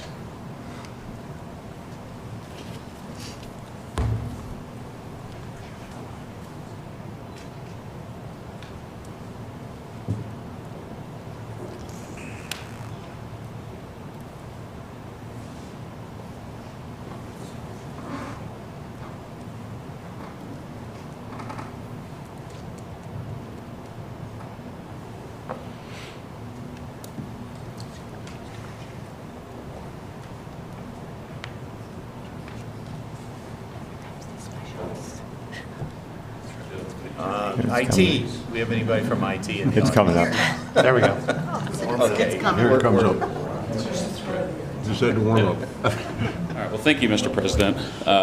As you said, my name is Mario Caruso. I'm the Code Enforcement Officer for the City of Wadsworth. We're going to be discussing the current state and going over a brief history of the property located at 179 Grandview Avenue. I'll just click over to the next slide. So, brief history of the property. Looking back over the last 2 years or so, there's been a myriad of instances where the police or fire or somebody has been called out to the property to take care of an issue related to either the maintenance of the property, occupancy situations, or safety violations. So the legal owner of record currently is a Barbara Poling. She passed away in 2015. There has been no probate moving forward until June of this year, so 10 years after the death of Mrs. Poling. So Mr. Poling has been in occupying the property on and off in that 10.5-year span. We'll go through some pictures to show you the state of the property. You can see the utility to the property, both electric and water, have been off for close to 2 years for water and a little over 2 years for the electric to the property. So without those two resources being utilized at the property, it is essentially an unfit for human occupancy state. So a brief description of that. Basically, if you are in disrepair or lacking maintenance in such a degree that it's so unsanitary, vermin or rat infested, containing filth or contamination, or lacking ventilation, illumination, or sanitary heating facilities, as to be dangerous to the health and safety of occupants. So basically, if any passersby were to go through the property for any reason, they would be opening themselves up to some serious hazardous conditions. So throughout this process, you have to do an exterior inspection, which was completed on August 8th of this year. We were able to go through the right-of-way out in front of the property to take some exterior pictures, and then one of the neighboring properties allowed us permission to go onto their property to get to the rear and get those pictures taken. So you can see that on the right side of the slide there. So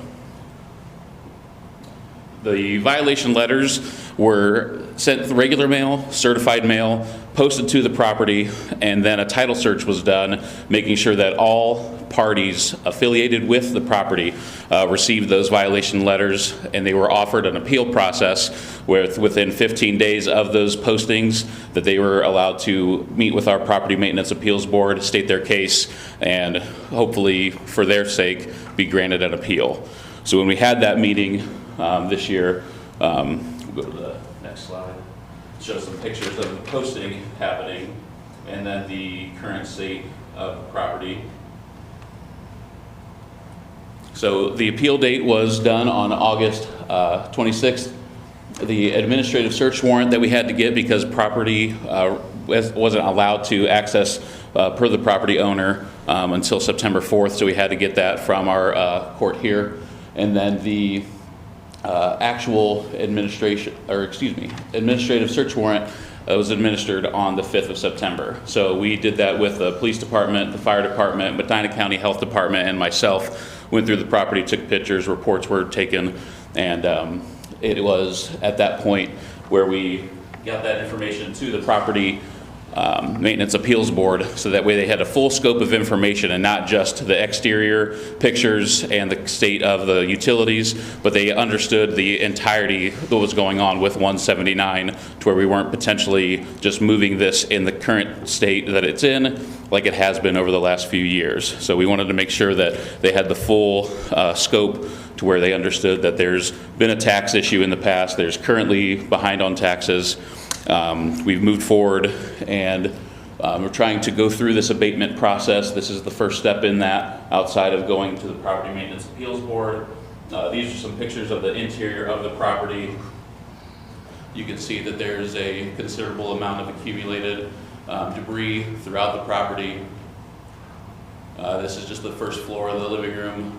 There's a propane tank there that's connected to a heater that's on top of some of that debris. There's a picture there of the basement on the far right with a tent that was inside of it. The individual was staying up in the attic where it was not a actual living space. But on September 15th, the Property Maintenance Appeals Board denied the appeal presented by Mr. Poling. The board is made up of citizens of the City of Wadsworth, and on the 22nd, again, those parties, the fire, police, and myself went through the property to make sure that there was no living individuals or living animals throughout the property prior to our Parks Department coming in the following day and boarding up the property to make sure that it was safe. And now it is officially in a condemned state. So there's just more pictures of the home being boarded up and secured. There's a placard that goes onto each side of the building that says that it is condemned and it would be a trespassing violation if any person were to step onto the property. So at this time, I'll open it up to any questions. Thank you. Do we have any questions from council? It looks like you put your case together very well. Well, thank you very much. Very good Appreciate job. that. Okay. I'd like to open a public hearing for the public comment. Any speakers regarding this matter? Any speakers that would like to come forward to the podium one at a time, state your name and address for the record, and we ask that you keep your comments brief, under 3 minutes.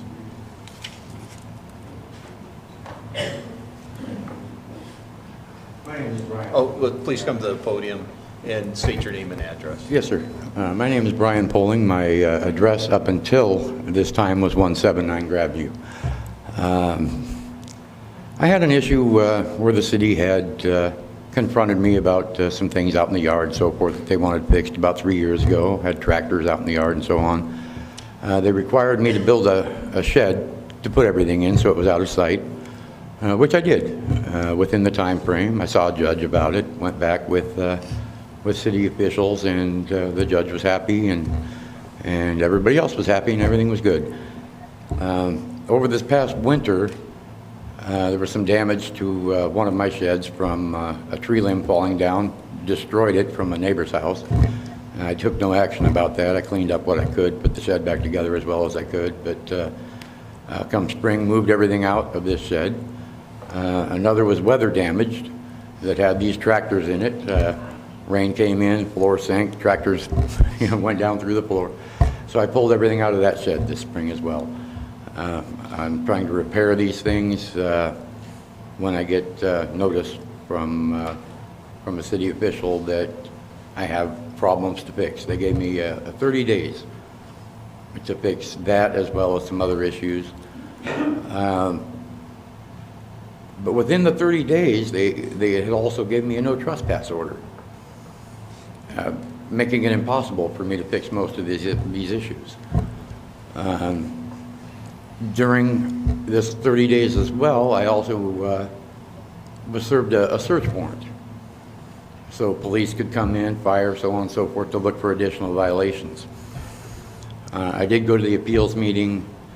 Didn't go well on my behalf.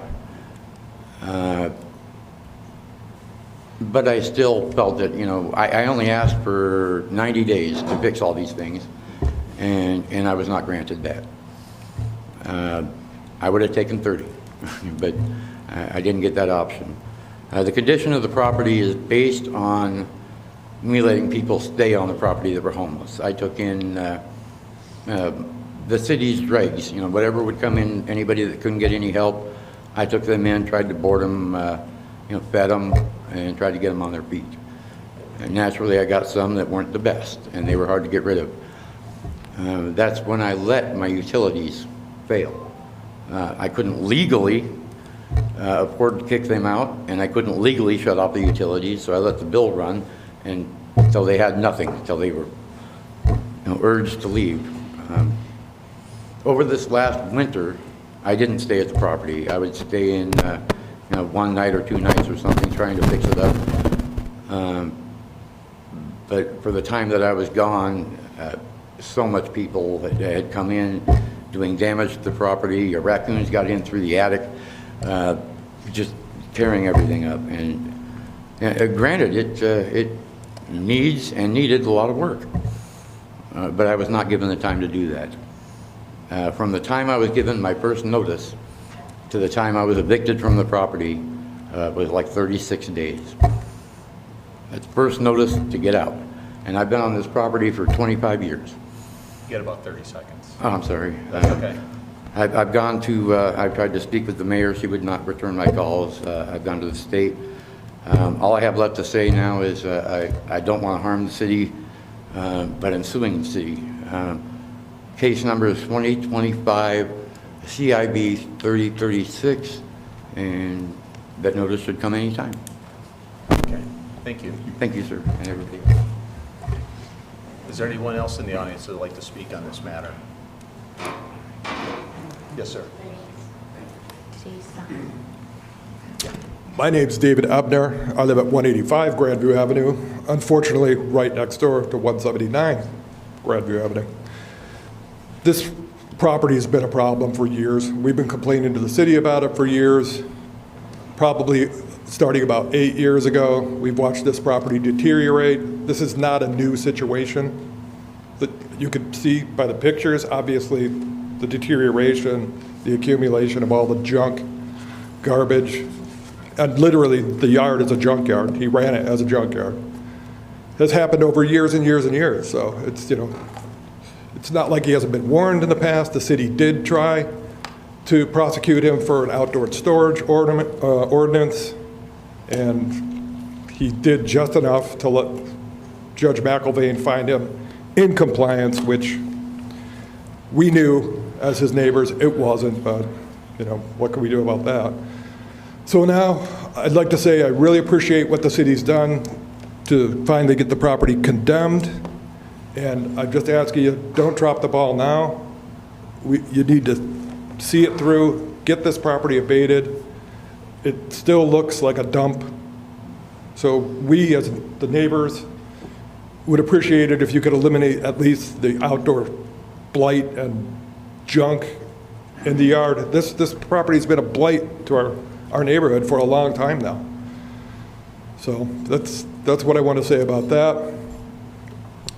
There's other issues that Mr. Renesi brought to light regarding the parks and the funding of the parks, and I appreciate him bringing this to light.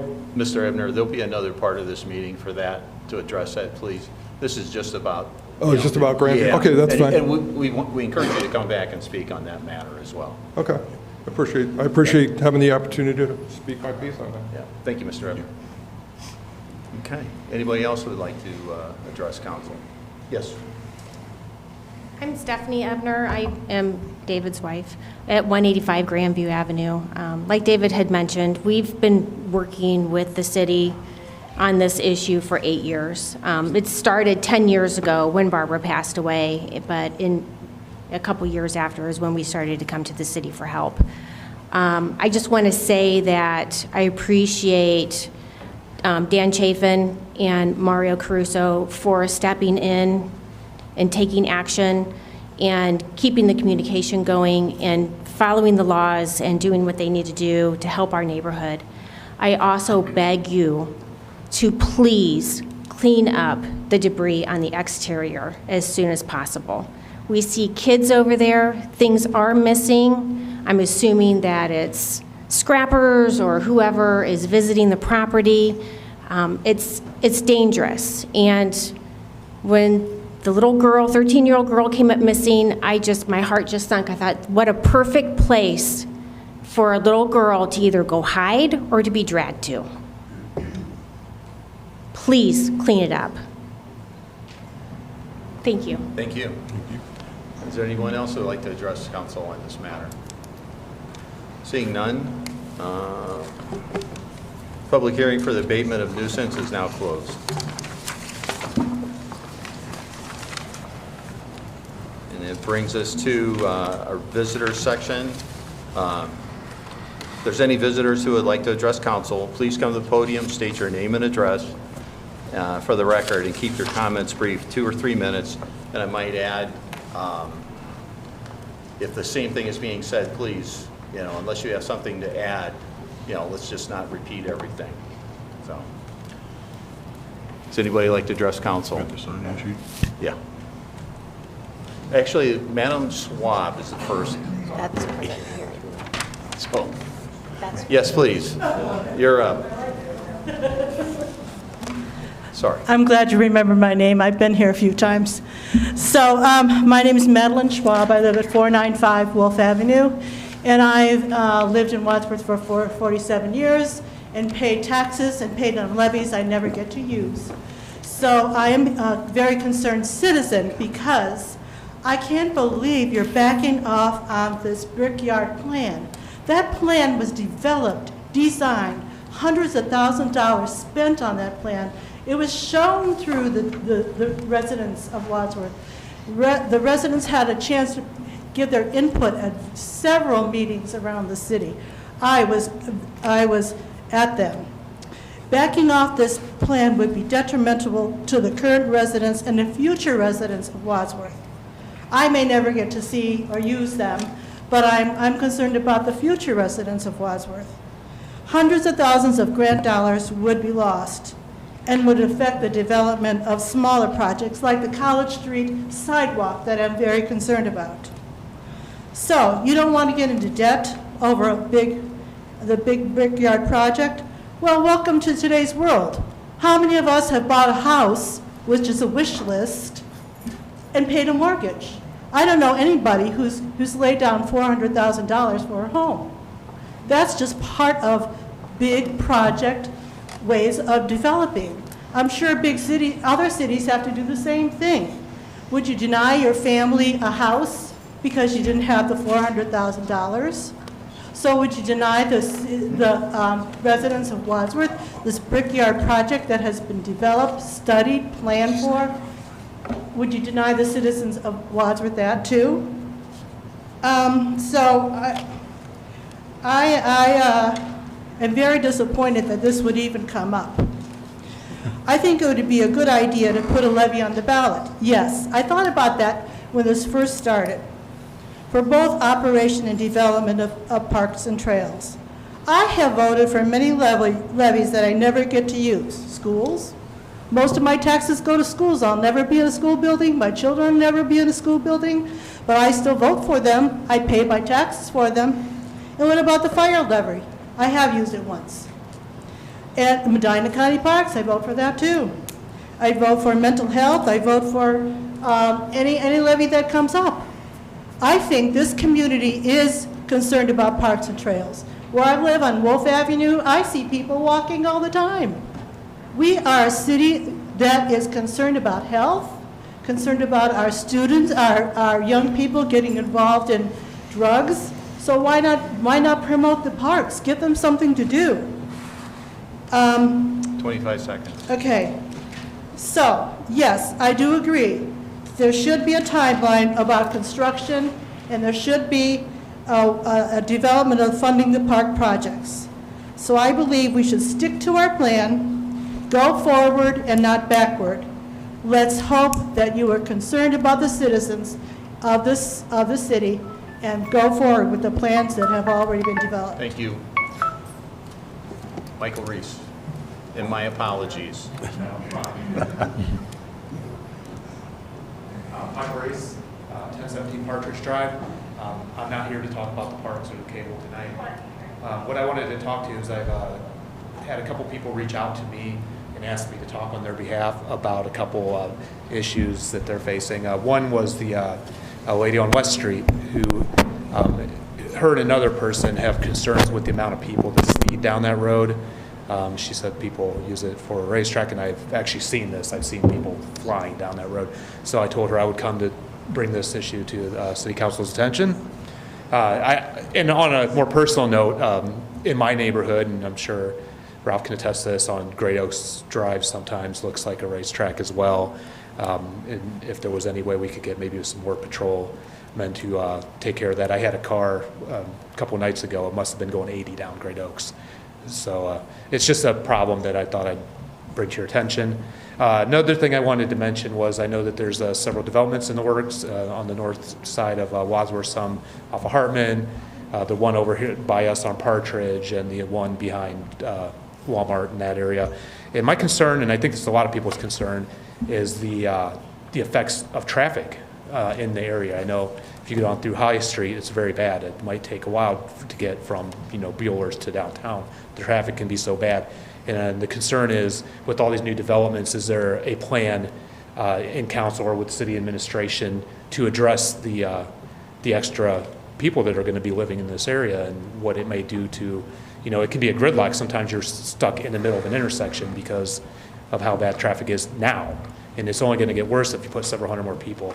So I just wanted to see if you guys had an eye to the future on that issue. And that's all I have. So thank you for your time.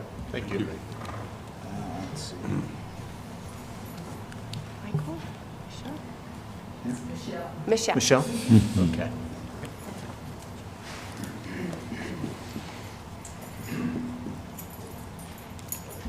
Hi, everyone. My name is Michelle Hendrick, and I live on Kaiser Drive in Wadsworth. My biggest concern, I won't repeat what Madeline said, is, of course, the brickyard. The city spent a lot of money on that to make sure that it belonged to the city. Now, we are not going to borrow $300 million at once to develop that property. It's going to go over time. I'm like Madeline. I probably won't see it. I'm thrilled that the trails are going through because I love to walk, and we need more trails in town. But to think that we would abandon something like that for a couple of $1 million here and a couple of $1 million there, we do it in phases. We promised the kids that play baseball, you're going to have all brand new baseballs. And God knows the pickleballers are dying to get their new pickleball courts. So just consider it. One of the things that bothers me about this whole plan is that there is a proposal that we will never borrow money for the parks. I think that's a little extreme. You don't know what's going to be in the future, and to propose something that we will never borrow money to help the parks seems overdone. It's a little much. You can never say never, and I'm hoping that if you've already passed it, that you will flip it the next time you're allowed to do that. Thank you for your time. Thank you. Dawn Blue.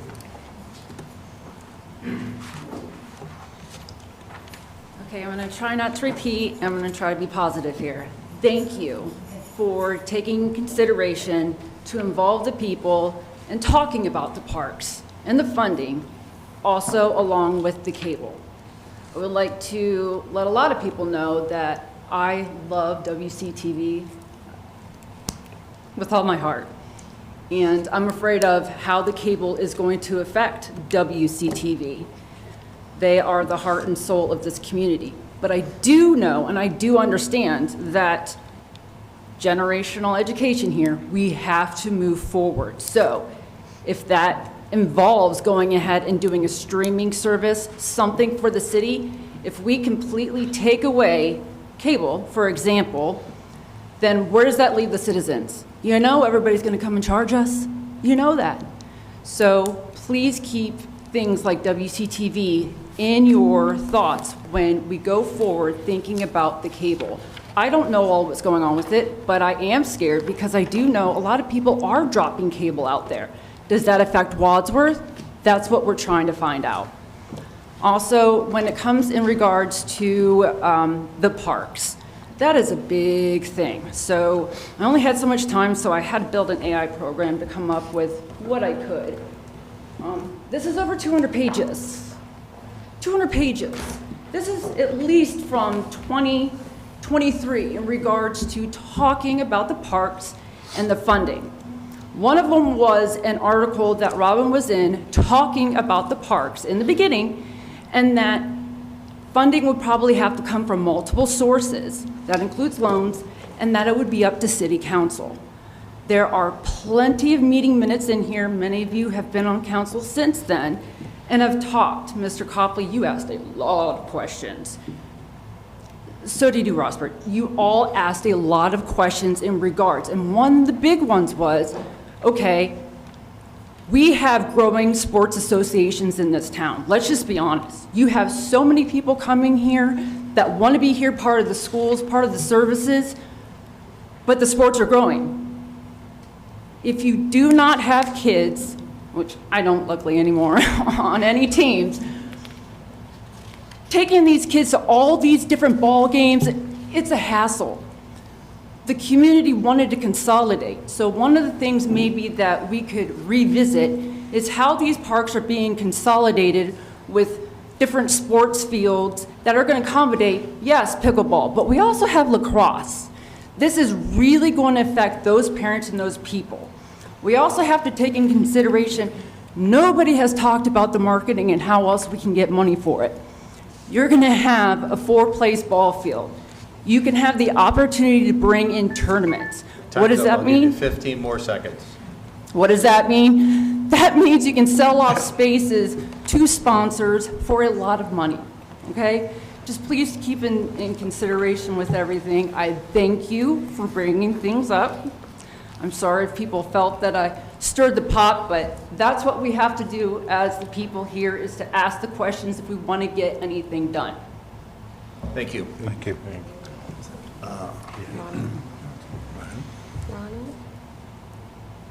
Ronald Swift? Swift? I think so. Ronald Swift?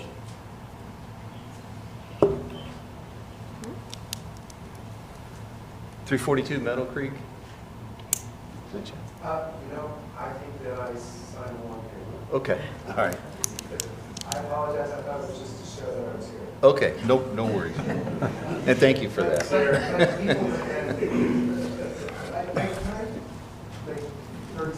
Yeah, come to it. I'll give your other 2.5 minutes to someone else. Okay. No, let's not go crazy.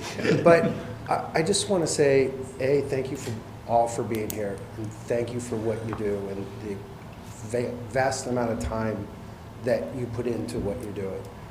I would suggest and hopefully remind you that the idea is to take care of your constituents and to do the decision that's best for them, whether it be popular or not popular. But if it's best for the people in your group, then that's what you're obligated to do.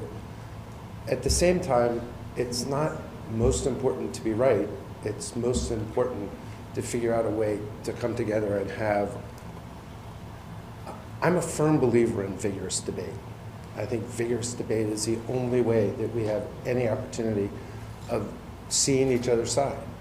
And I would just suggest that you remember that going forward, and you work hard to work as a team and not as to show who's right and who's wrong. Thank you. Thanks. And name and address for the record. Oh, Ron Smith, 342 Meadow Creek Drive. We do have minutes we gotta keep. Oh, great, I'm going to make the minutes. Just Thank you. I gave them all that. David G. Williams, 285 High Point. Greetings, my name is David G. Williams of 285 High Point Drive. Thank you again. I echo the sentiment of thanks to you all as you provide great service to our city, both you and the executive branch of our nice city government we have here. With recent discussion around CityLink services, I would like to share a little personal case study that I actually undertook on my own. Upon moving into town 7 years ago, I evaluated the various options that were available at my address, and I ultimately decided on CityLink as my internet service provider. In that time, since then, I've actually only had one outage. And it was an after-hours outage, and having previous experience with another organization that provides internet in the city, I was expecting to be waiting on hold or to get some robot or some very tedious process to kind of get resolution to my issue. And I was interestingly surprised by a voicemail. This was the after-hours response option. So I left a voicemail. I was given the opportunity to leave a voicemail. I'm thinking, okay, where's this going to go? Some black hole somewhere. No one's going to get back to me. And lo and behold, about 15 minutes later, I got a call back from a real human who cared that the service was interrupted at my address. And he explained that this was not some wider outage, that it was a very small outage that affected about 14 customers. And he said he already had a technician on the way to the site of the trouble to replace a faulty component. He actually told me it was an amplifier. Being an electrical engineer, I love that detail. And it was just great to have that personal touch. That service was resolved within 2 2 hours, I believe, 2 or 3 hours. And again, wonderful time that way. Now, in May of 2023, these same folks from this other company showed at my doorstep and said, hey, we got a great deal for you. We'll give you $20 a month for internet service. And I said, okay, what are the specs? And went into all that detail. Okay, well, tell you what, I'll go ahead and get that. And I kept my CityLink at the same time, running simultaneously. I said, let's do a head-to-head test, right, and see how this works out. And it turns out that the very first month that I had service, I had a 21-hour outage of that service. And I was just like, whoa, this is crazy. Like, immediately I'm thinking, okay, this has got to be a fluke. I'm just unlucky. Maybe something happened to a piece of equipment or a pole came down. I work in the electric utility industry. I know stuff happens. All right? Okay, fine. But lo and behold, no, this wasn't 20 isolated. seconds. Thank you. I got 3 more interruptions, the shortest being 3 hours and the longest being that 21-hour. But I am looking forward to seeing fiber availability at my address. I think that would be fantastic, and I wholeheartedly support CityLink and the benefit it provides to the city. Thank you for your time. Thank you. Thank you. I'd like you to come next. My name's Curtis Henderson. I live on Ledstone Drive. You'd have to ask Mr. Wallach, but I think I was one of the first people to get fiber in the city. In the spirit of transparency, I work in telecom. My company is one of the providers of bandwidth to CityLink. I've worked for Spectrum. I've worked for AT&T. I've been doing this for a long time. Technology is a one-way street, always. It's always a one-way street. Nobody came here on a horse today. And I do business with Fairlawn Gig. I do business with Hudson Velocity. Other communities are drooling to have what we have here. And I haven't seen a P&L sheet on this, but I'd be highly surprised if it's losing money.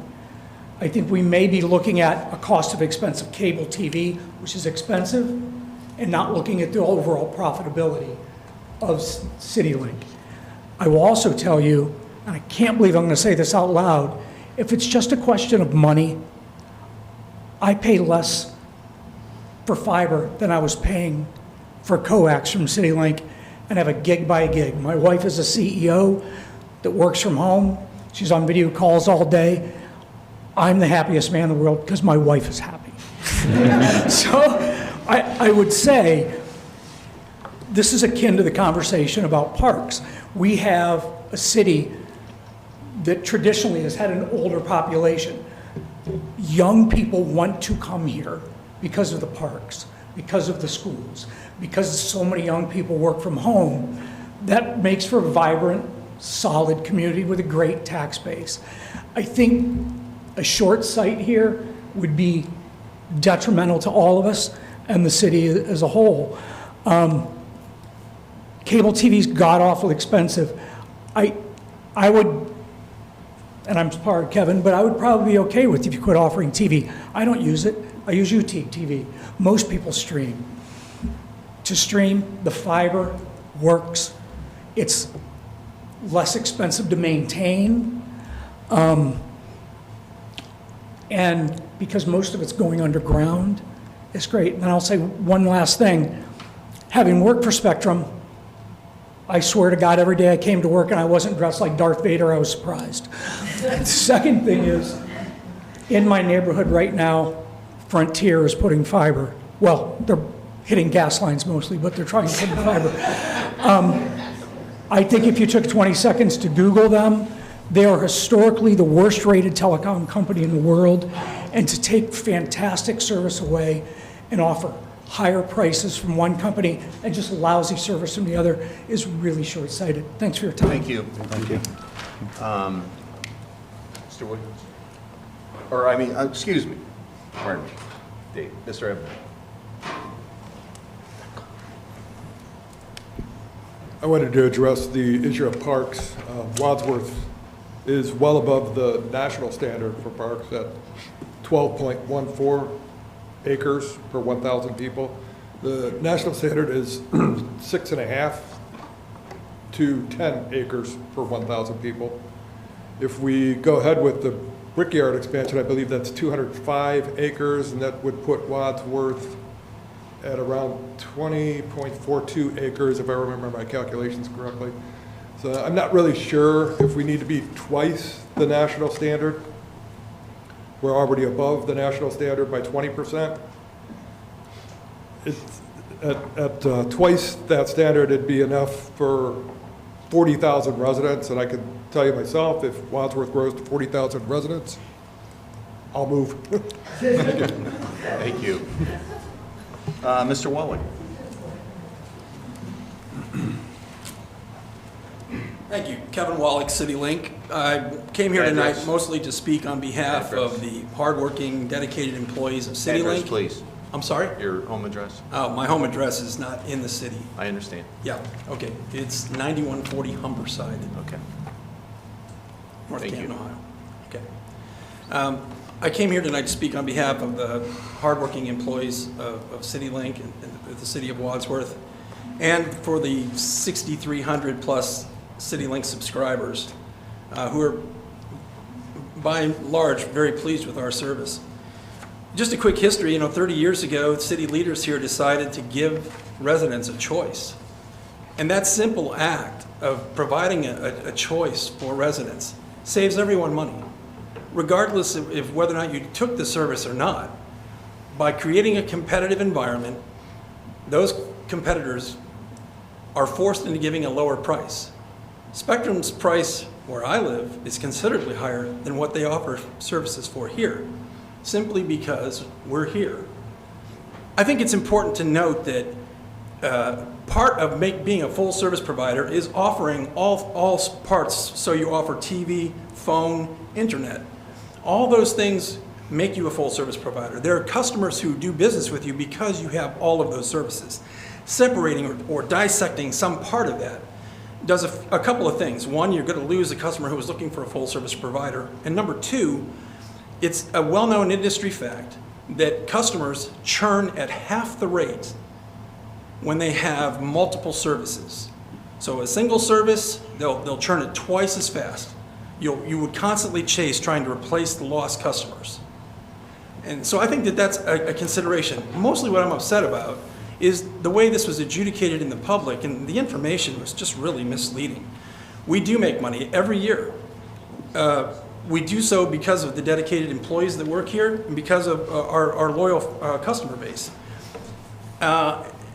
In consideration of all those things, I think it would have been wise to have some type of a committee. I have been in the industry. I ran 5 states for a Tier 1 telecom. I had a $1 billion P&L and 2,000 employees. I know a little bit about telecom. I would have been happy to answer questions that I think could have resolved a lot of this and not put it into the public forum the way it came out.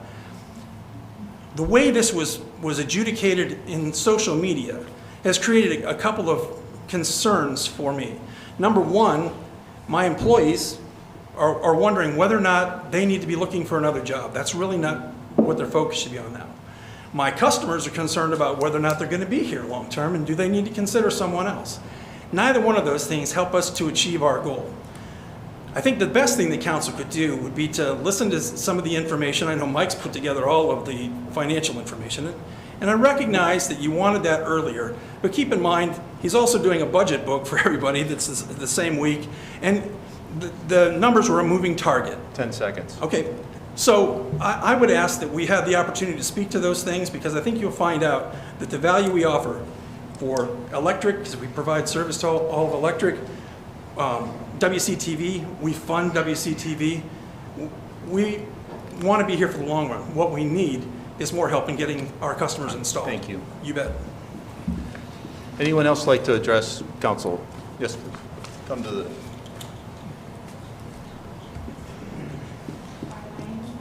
I reside at 186 Brixton Way.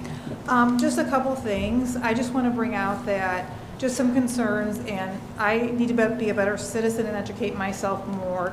But a couple things that stand out to me is everyone up here has been on this council for quite some time.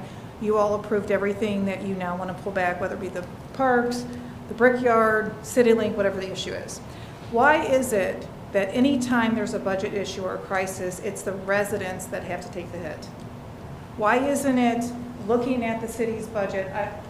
very kind man over here just shared with me through his research what our budget is.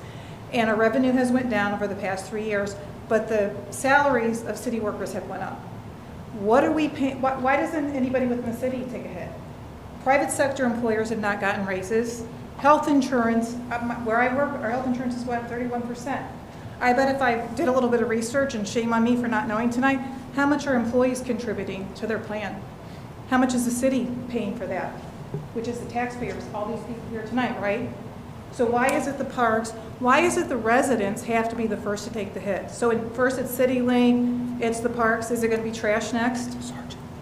I mean, the city is here to serve us. We are paying taxes to receive services, okay? So I think you all need to think long and hard.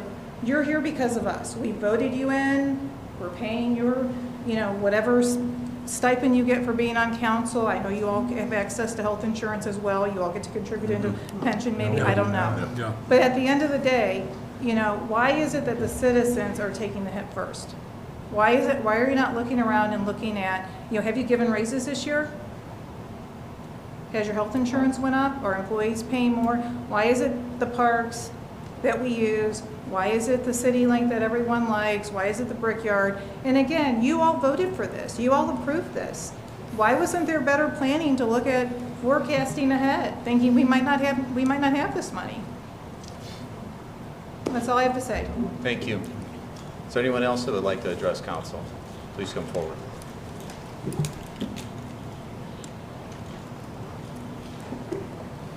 Ventry, 250 Valley View Drive. I work for CityLink. I've been here forever, maybe longer. I'm in charge of construction.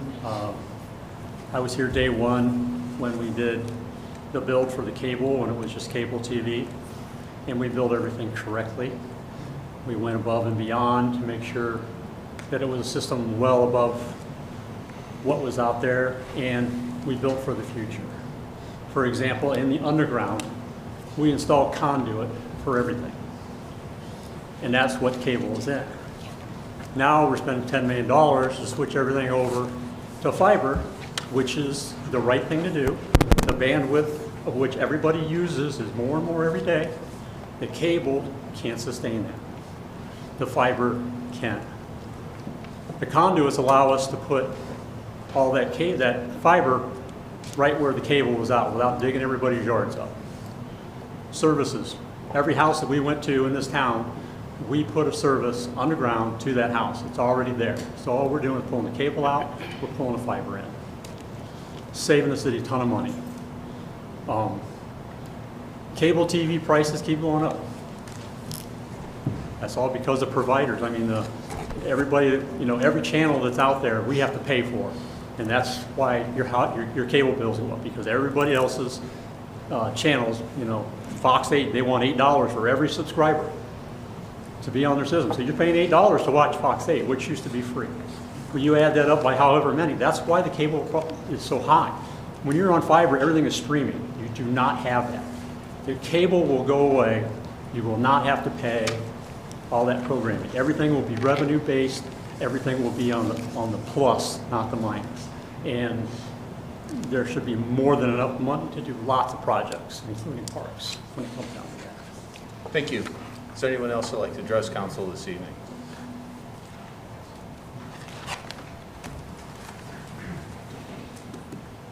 Hi, my name is Dean Beatty, and I live at 468 High Street.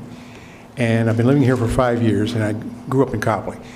For the past 15 years, I've been working at Maslin Cable Television. And being exposed to all the things here in the city, I've found this to be a very enjoyable place to be. When it comes to the technicality aspects, that's where things get a little hazy, is the best word to use. And the bottom line is, if I can help make things clear, I'm all for it. I just want to thank all the gentlemen for their work that they've done at CityLink, and I will support them as best as I can. Thank you. Thank you. Anybody else? Seeing none. One comment, we do not, as a committee, address what you had to say tonight, but you're welcome to stay after the meeting and talk to the council members about your concerns. Then moves on to committees and commissions. Next item on the agenda takes us to Public Service, Councilmember Stugmeyer.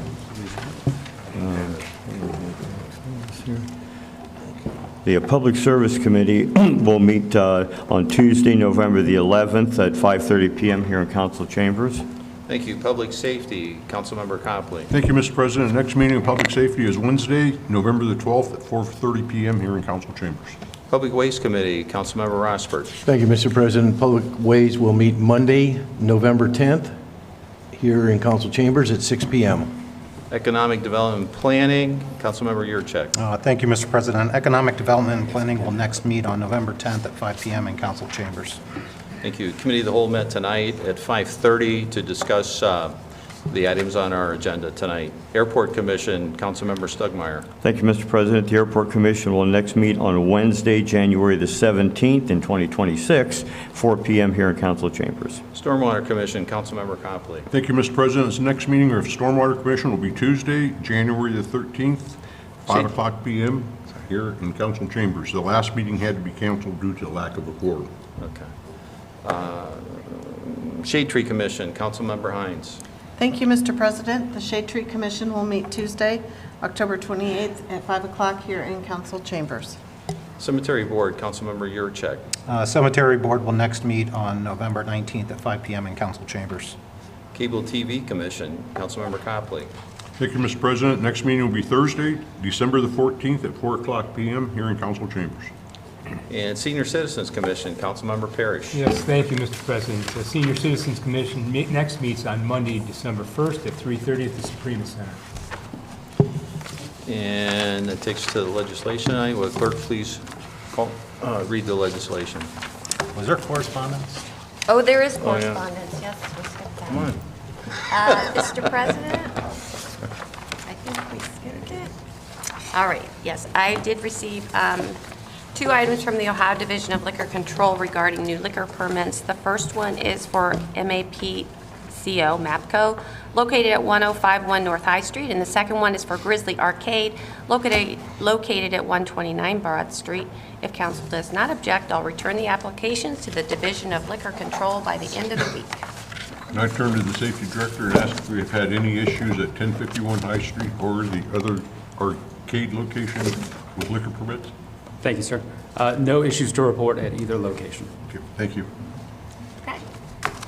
All right, and now we'll start with our legislation on first readings. This evening, we have resolution number 25-10 on first reading, sponsored by Councilmember Jim Renacci and discussed at Committee of the Whole. A resolution authorizing the city administration to prepare and file all necessary documents with the County Board of Elections to place a park levy on the ballot at the next primary election and declaring an emergency.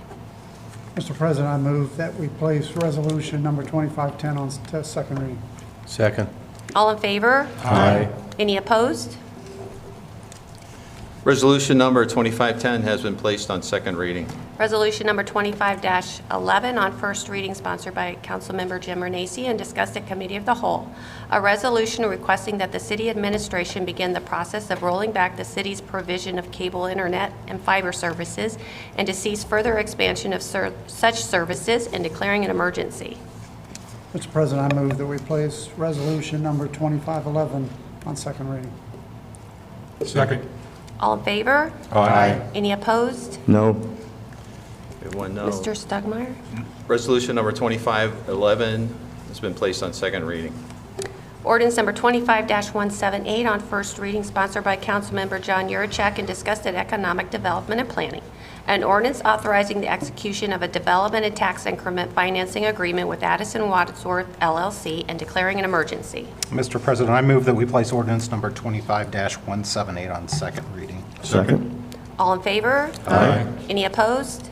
Ordinance number 25-178 has been placed on second reading. Ordinance number 25-179 on first reading, sponsored by Councilmember John Yurcheck, discussed at Economic Development and Planning. An ordinance authorizing the appointment of the Wadsworth Community Improvement Corporation, WCIC, as the agent for the City of Wadsworth for selling parcel 040-20A-17-060, consisting of land located off North Party Street and ratifying the methodology of the sale and declaring an emergency. Mr. President, I move that we place ordinance number 25-179 on second reading. Second. All in favor? Aye. Any opposed? Ordinance number 25-179 has been placed on second reading. Ordinance number 25-180 on first reading, sponsored by Councilmember John Yurcheck, discussed at Economic Development and Planning. An ordinance authorizing the mayor to enter into a community reinvestment area agreement with KCA Real Estate LLC and declaring an emergency. Mr. President, I move that we place ordinance number 25-180 on second reading. Second. All in favor? Aye. Any opposed? Ordinance number 25-180 has been placed on second reading. Ordinance number 25-181 on first reading, sponsored by Councilmember John Yurcheck, discussed at Economic Development and Planning. An ordinance approving the execution of a job creation grant program agreement with Straight and Lamp Lumber Company, consistent with the guidelines attached to ordinance 20-095, and declaring an emergency. Mr. President, I move that we place ordinance number 25-181 on second reading. Second. All in favor? Aye. Any opposed? Ordinance number 25-181 has been placed on second reading. Ordinance number 25-182 on first reading, sponsored by Councilmember Dan Rosberg, and discussed at Public Ways. An ordinance to make a supplemental appropriation of $2,136,017 in the 110 General Fund for the fiscal year ending December 31st, 2025, and declaring an emergency. Mr. President, I move that we, Mr. President, I move to suspend the three reading rule on ordinance 25-182. Second. Second. What? Let's do for three readings. Oh, I'm sorry. Yeah. Want to do that again, Mr. Rosberg? I know. Let me just a couple checks up in here. I had those three more. Well, I apologize. Let's go back. I move to place ordinance number 25-182 on second reading. Second. And is that one? Okay, one. All in favor? Aye. Any opposed? Ordinance number 25-182 has been placed on second reading. Ordinance number 25-183 on first reading, sponsored by Councilmember Dan Rosberg, and discussed at Public Ways. An ordinance to authorize transfer of $2,136,017 to provide funds for the remediation of land owned by the City of Wadsworth for the fiscal year ending December 31st, 2025, and to declare an emergency. Mr. President, I move to place ordinance number 25-183 on second reading. Second. All in favor? Aye. Any opposed? Ordinance number 25-183 has been placed on second reading. Ordinance number 25-184 on first reading, sponsored by Councilmember Dan Rosberg, and discussed at Public Ways. An ordinance to make a supplemental appropriation of $2,136,017 in the 425 General Capital Improvement Fund for purposes other than personal services for the fiscal year ending December 31st, 2025, and to declare an emergency. Mr. President, I move to place ordinance number 25-184 on second reading. Second. All in favor? Aye. Any opposed? Ordinance 25-184 has been placed on second reading. Ordinance number 25-185 on first reading, sponsored by Councilmember Dan Rosberg, discussed at Public Ways. An ordinance authorizing and directing the Director of Public Service to advertise for, receive bids, and enter into contracts for remediation, demolition, and construction work associated with Brickyard Park improvements, and declaring an emergency. Mr. President, I move to suspend the three reading rule on ordinance number 25-186. Second. Hines? Yes. Copley? Yes. Parrish? Yes. Yurcheck? Yes. Rosbert? Yes. Renacci? Yes. Stugmeyer? Yes. Mr. President, I called a question on ordinance number 25-186. 85. Or, I'm sorry, 25-185. I'm getting these Hearing no all- objection to Councilmember Rosberg's proposal to call the question, will the clerk please take a roll call vote on the adoption of ordinance number 25-185? Parrish? 186. Yes. 185. 185. Parrish? Yes. Yurcheck? Yes. Renacci? Yes. Stugmeyer? Yes. Hines? Yes. Copley? Yes. And Rosbert? Yes. Ordinance number 25-185 has been adopted. Ordinance number 25-186 on first reading, sponsored by Councilmember Dan Rosbert, and discussed at Public Ways. An ordinance authorizing and directing the Director of Public Service to advertise for, receive bids, and enter into contracts for construction work associated with the passive park aspects of the Brickyard Park improvements and declaring an emergency. Mr. President, I move to suspend the three reading rule on ordinance number 25-186. Second. Yurcheck? Yes. Renacci? Yes. Stugmeyer? Yes. Hines? Yes. Parrish? Yes. Copley? Yes. And Rossbert? Yes. Mr. President, I call to question on ordinance number 25-186. Here I have no objection to Councilmember Rosbert's proposal to call the question. Will the clerk please take a roll call vote on the adoption of ordinance number 25-186? Stugmeyer? Yes. Renacci? Yes. Rossbert? Yes. Yurcheck? Yes. Parrish? Yes. Copley? Yes. And Hines? Yes. Ordinance number 25-186 has been adopted. Ordinance number 25-187 on first reading, sponsored by Councilmember Tom Stugmeyer and discussed at public service. An ordinance authorizing and directing the Director of Public Service to apply for, accept, and enter into a water supply revolving loan fund agreements on behalf of the City of Wadsworth for planning, design, and/or construction of lead service line verification and replacement, designating a dedicated repayment source for the loans and declaring an emergency. Mr. President, I make a motion to suspend the three reading rule on ordinance number 25-187. Second. Parrish? Yes. Rossbert? Yes. Renacci? Yes. Stugmeyer? Yes. Hines? Yes. Copley? Yes. And Yurcheck? Yes. Mr. President, I call the question on ordinance number 25-187. Hearing no objection to Councilmember Stugmeyer's proposal to call the question, will the clerk please take a roll call vote on the adoption of ordinance number 25-187? Hines? Yes. Copley? Yes. Parrish? Yes. Yurcheck? Yes. Rossbert? Yes. Renacci? Yes. And Stugmeyer? Yes. Ordinance number 25-187 has been adopted. Resolution number 25-12 on first reading, sponsored by Councilmember Tom Stugmeyer and discussed at public service. A resolution expressing the intent of the legislative authority of the City of Wadsworth to sell personal property, including motor vehicles acquired for the use of municipal officers and departments, and road machinery, equipment, tools, or supplies which are not needed for public use or are obsolete or unfit for the use for which they were acquired by internet auction during the calendar year 2025, adopting provisions applicable to such sale by internet auction and declaring an emergency. Mr. President, I make a motion to suspend the three reading rule on resolution number 25-12. Second. Parrish? Yes. Rossbert? Yes. Stugmeyer? Yes. Renacci? Yes. Yurcheck? Yes. Copley? Yes. And Hines? Yes.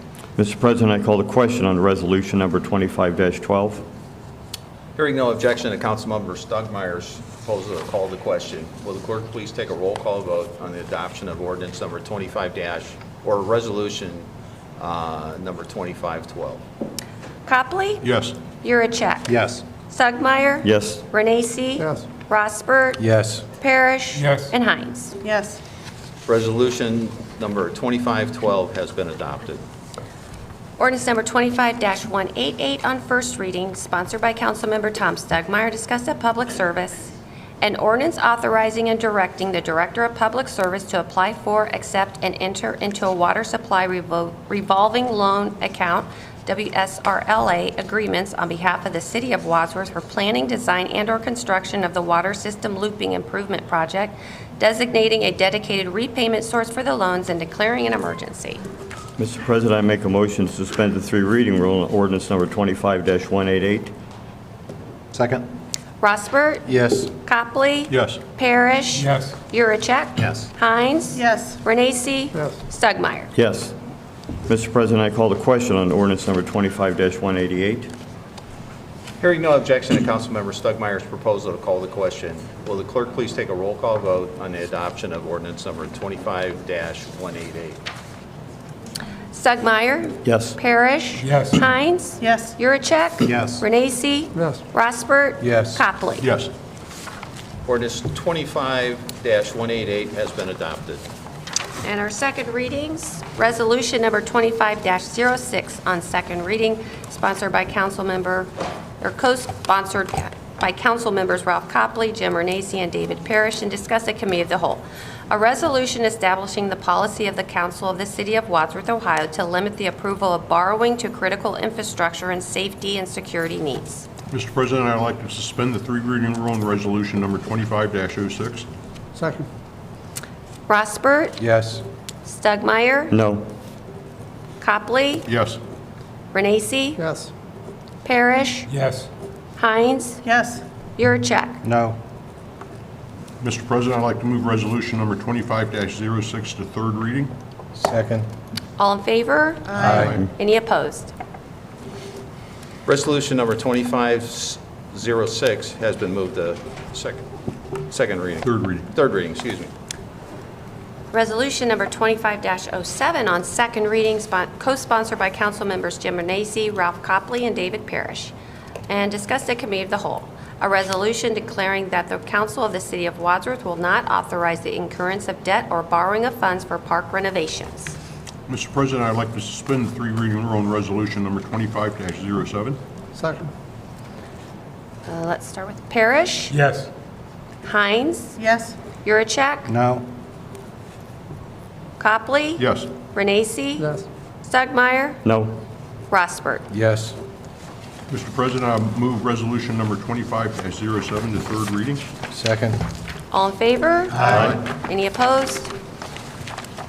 Resolution number 2507 has been moved to third reading. Ordinance number 25-167 on second reading, sponsored by Councilmember Ralph Copley and discussed at committee of the whole.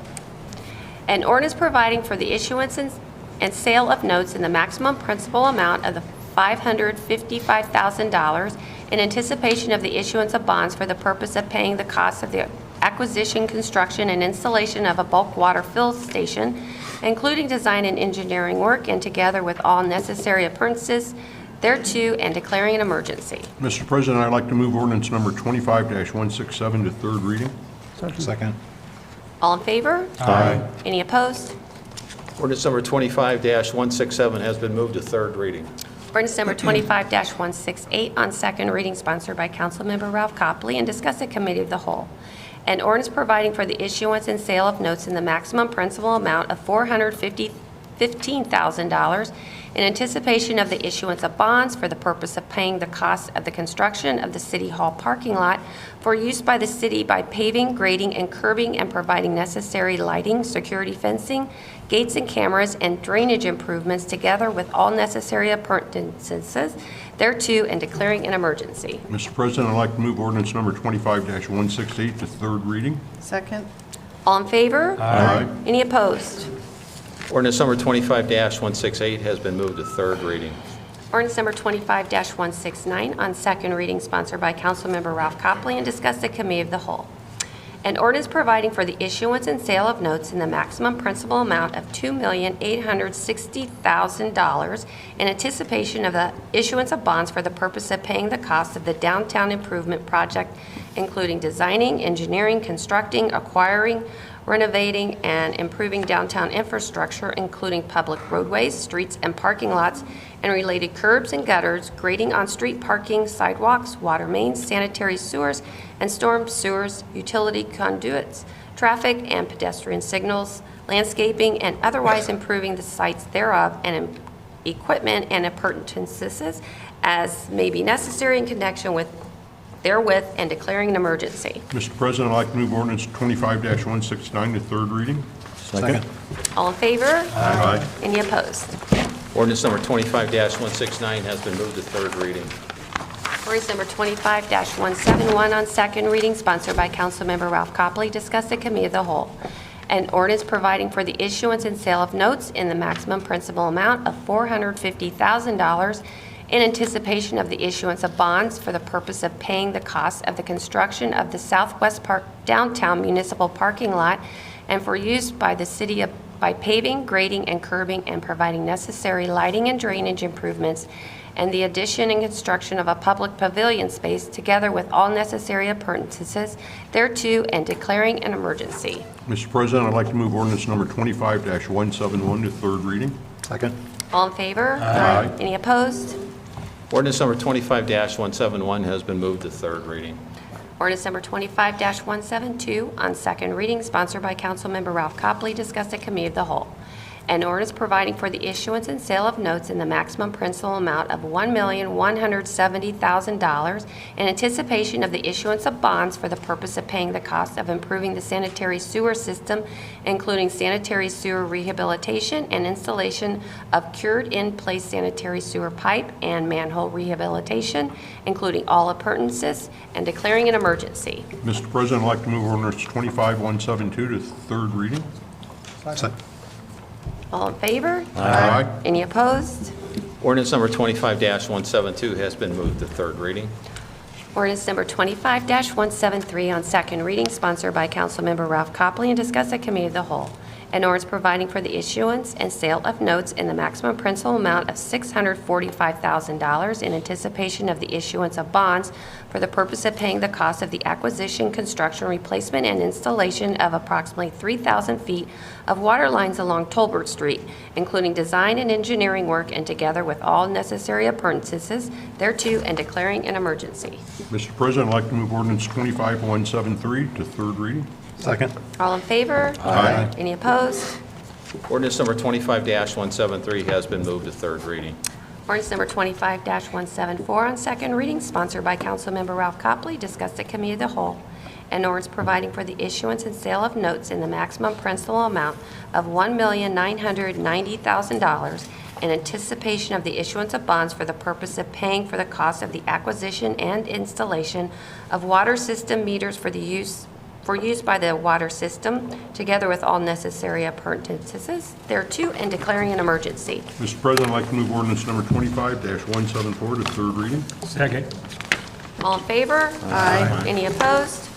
Ordinance number 25-174 has been moved to third reading. Ordinance number 25-176 on second reading. There is a public hearing set for November 18th at 6:30 p.m. in council chambers. It's sponsored by Councilmember John Yurcheck, discussed at Committee of the Whole, and forwarded by the Planning Commission. An ordinance to amend sections 154.035 and 154.083 of the codified ordinances of the City of Wadsworth pertaining to general development requirements and condominium developments, and declaring an emergency. Mr. President, I move that we place ordinance number 25-176 on third reading. Second. All in favor? Aye. Any opposed? Ordinance number 25-176 has been placed on third reading. Ordinance number 25-127 on third reading, sponsored by Councilmember Dan Rosberg and discussed at Committee of the Whole. An ordinance to provide for the issuance of a bond in the principal amount of $75,346.54 in anticipation of the collection of special assessments heretofore levied to pay the property owner's portion of the cost of the 2024 sidewalk program, and declaring an emergency.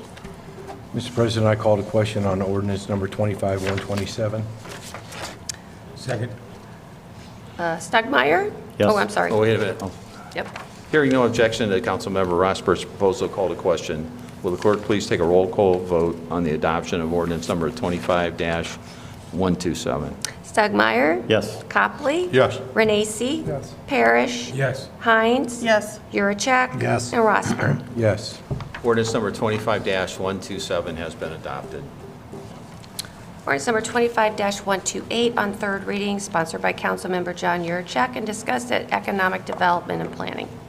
An ordinance creating the Addison Wadsworth Tax Increment Financing TIF Incentive District pursuant to sections 5709.40, 5709.42, and 5709.43 of the revised code, declaring improvements to the parcels within the incentive district to be of public purpose and exempt from real property taxation, requiring the owners of those parcels to make service payments in lieu of taxes, establishing a municipal public improvement tax increment equivalent fund for the deposit of those service payments, specifying the public infrastructure improvements that benefit or serve parcels in the incentive district, and declaring an emergency. Mr. President, I move that we place ordinance number 25-128 on fourth reading. Second. All in favor? Aye. Any opposed? Ordinance number 25-128 has been placed on fourth reading. Ordinance number 25-132 on third reading, sponsored by Councilmember Tom Stugmeyer and discussed at Public Service. An ordinance to authorize the Director of Public Service to establish an An initial rate for the City of Wadsworth municipally owned electric vehicle EV charging station as 35 cents per kilowatt and declare an emergency. Mr. President, I call a question on ordinance number 25-132. Hearing no objection to Councilmember Stugmeyer's proposal to call the question, will the clerk please take a roll call vote on the adoption of ordinance number 25-132? Parrish? Yes. Copley? Yes. Rossbert? Yes. Hines? Yes. Renacci? Yes. Yurcheck? Yes. And Stugmeyer. Yes. Ordinance number 25-132 has been adopted. And our last one this evening is ordinance number 25-118 on fifth reading, sponsored by Councilmember Jeannie Hines and discussed at Economic Development and Planning. An ordinance amending the boundaries of the downtown Wadsworth designated outdoor refreshment area, DORA, and declaring an emergency. Mr. President, I'd like to call the question on ordinance number 25-118. Hearing no objection to Councilmember Hines' proposal to call the question, will the clerk please take a roll call vote on the adoption of ordinance number 25-118? Renacci? Yes. Stugmeyer? Yes. Parrish? Yes. Yurcheck? Yes. Copley? Yes. Rossbert? Yes. And Hines. Yes. Ordinance number 25-118 has been adopted. Is there any other business? Yes. I'd just like to pay a compliment to the Water Department and Streets Department. There was a major water main break on High Street last Wednesday night. They responded within about 20 minutes, and they probably worked 12 hours getting it back up and running. They did a great job. Thank you. Anything else? I'll entertain a motion to adjourn. So moved. We are adjourned.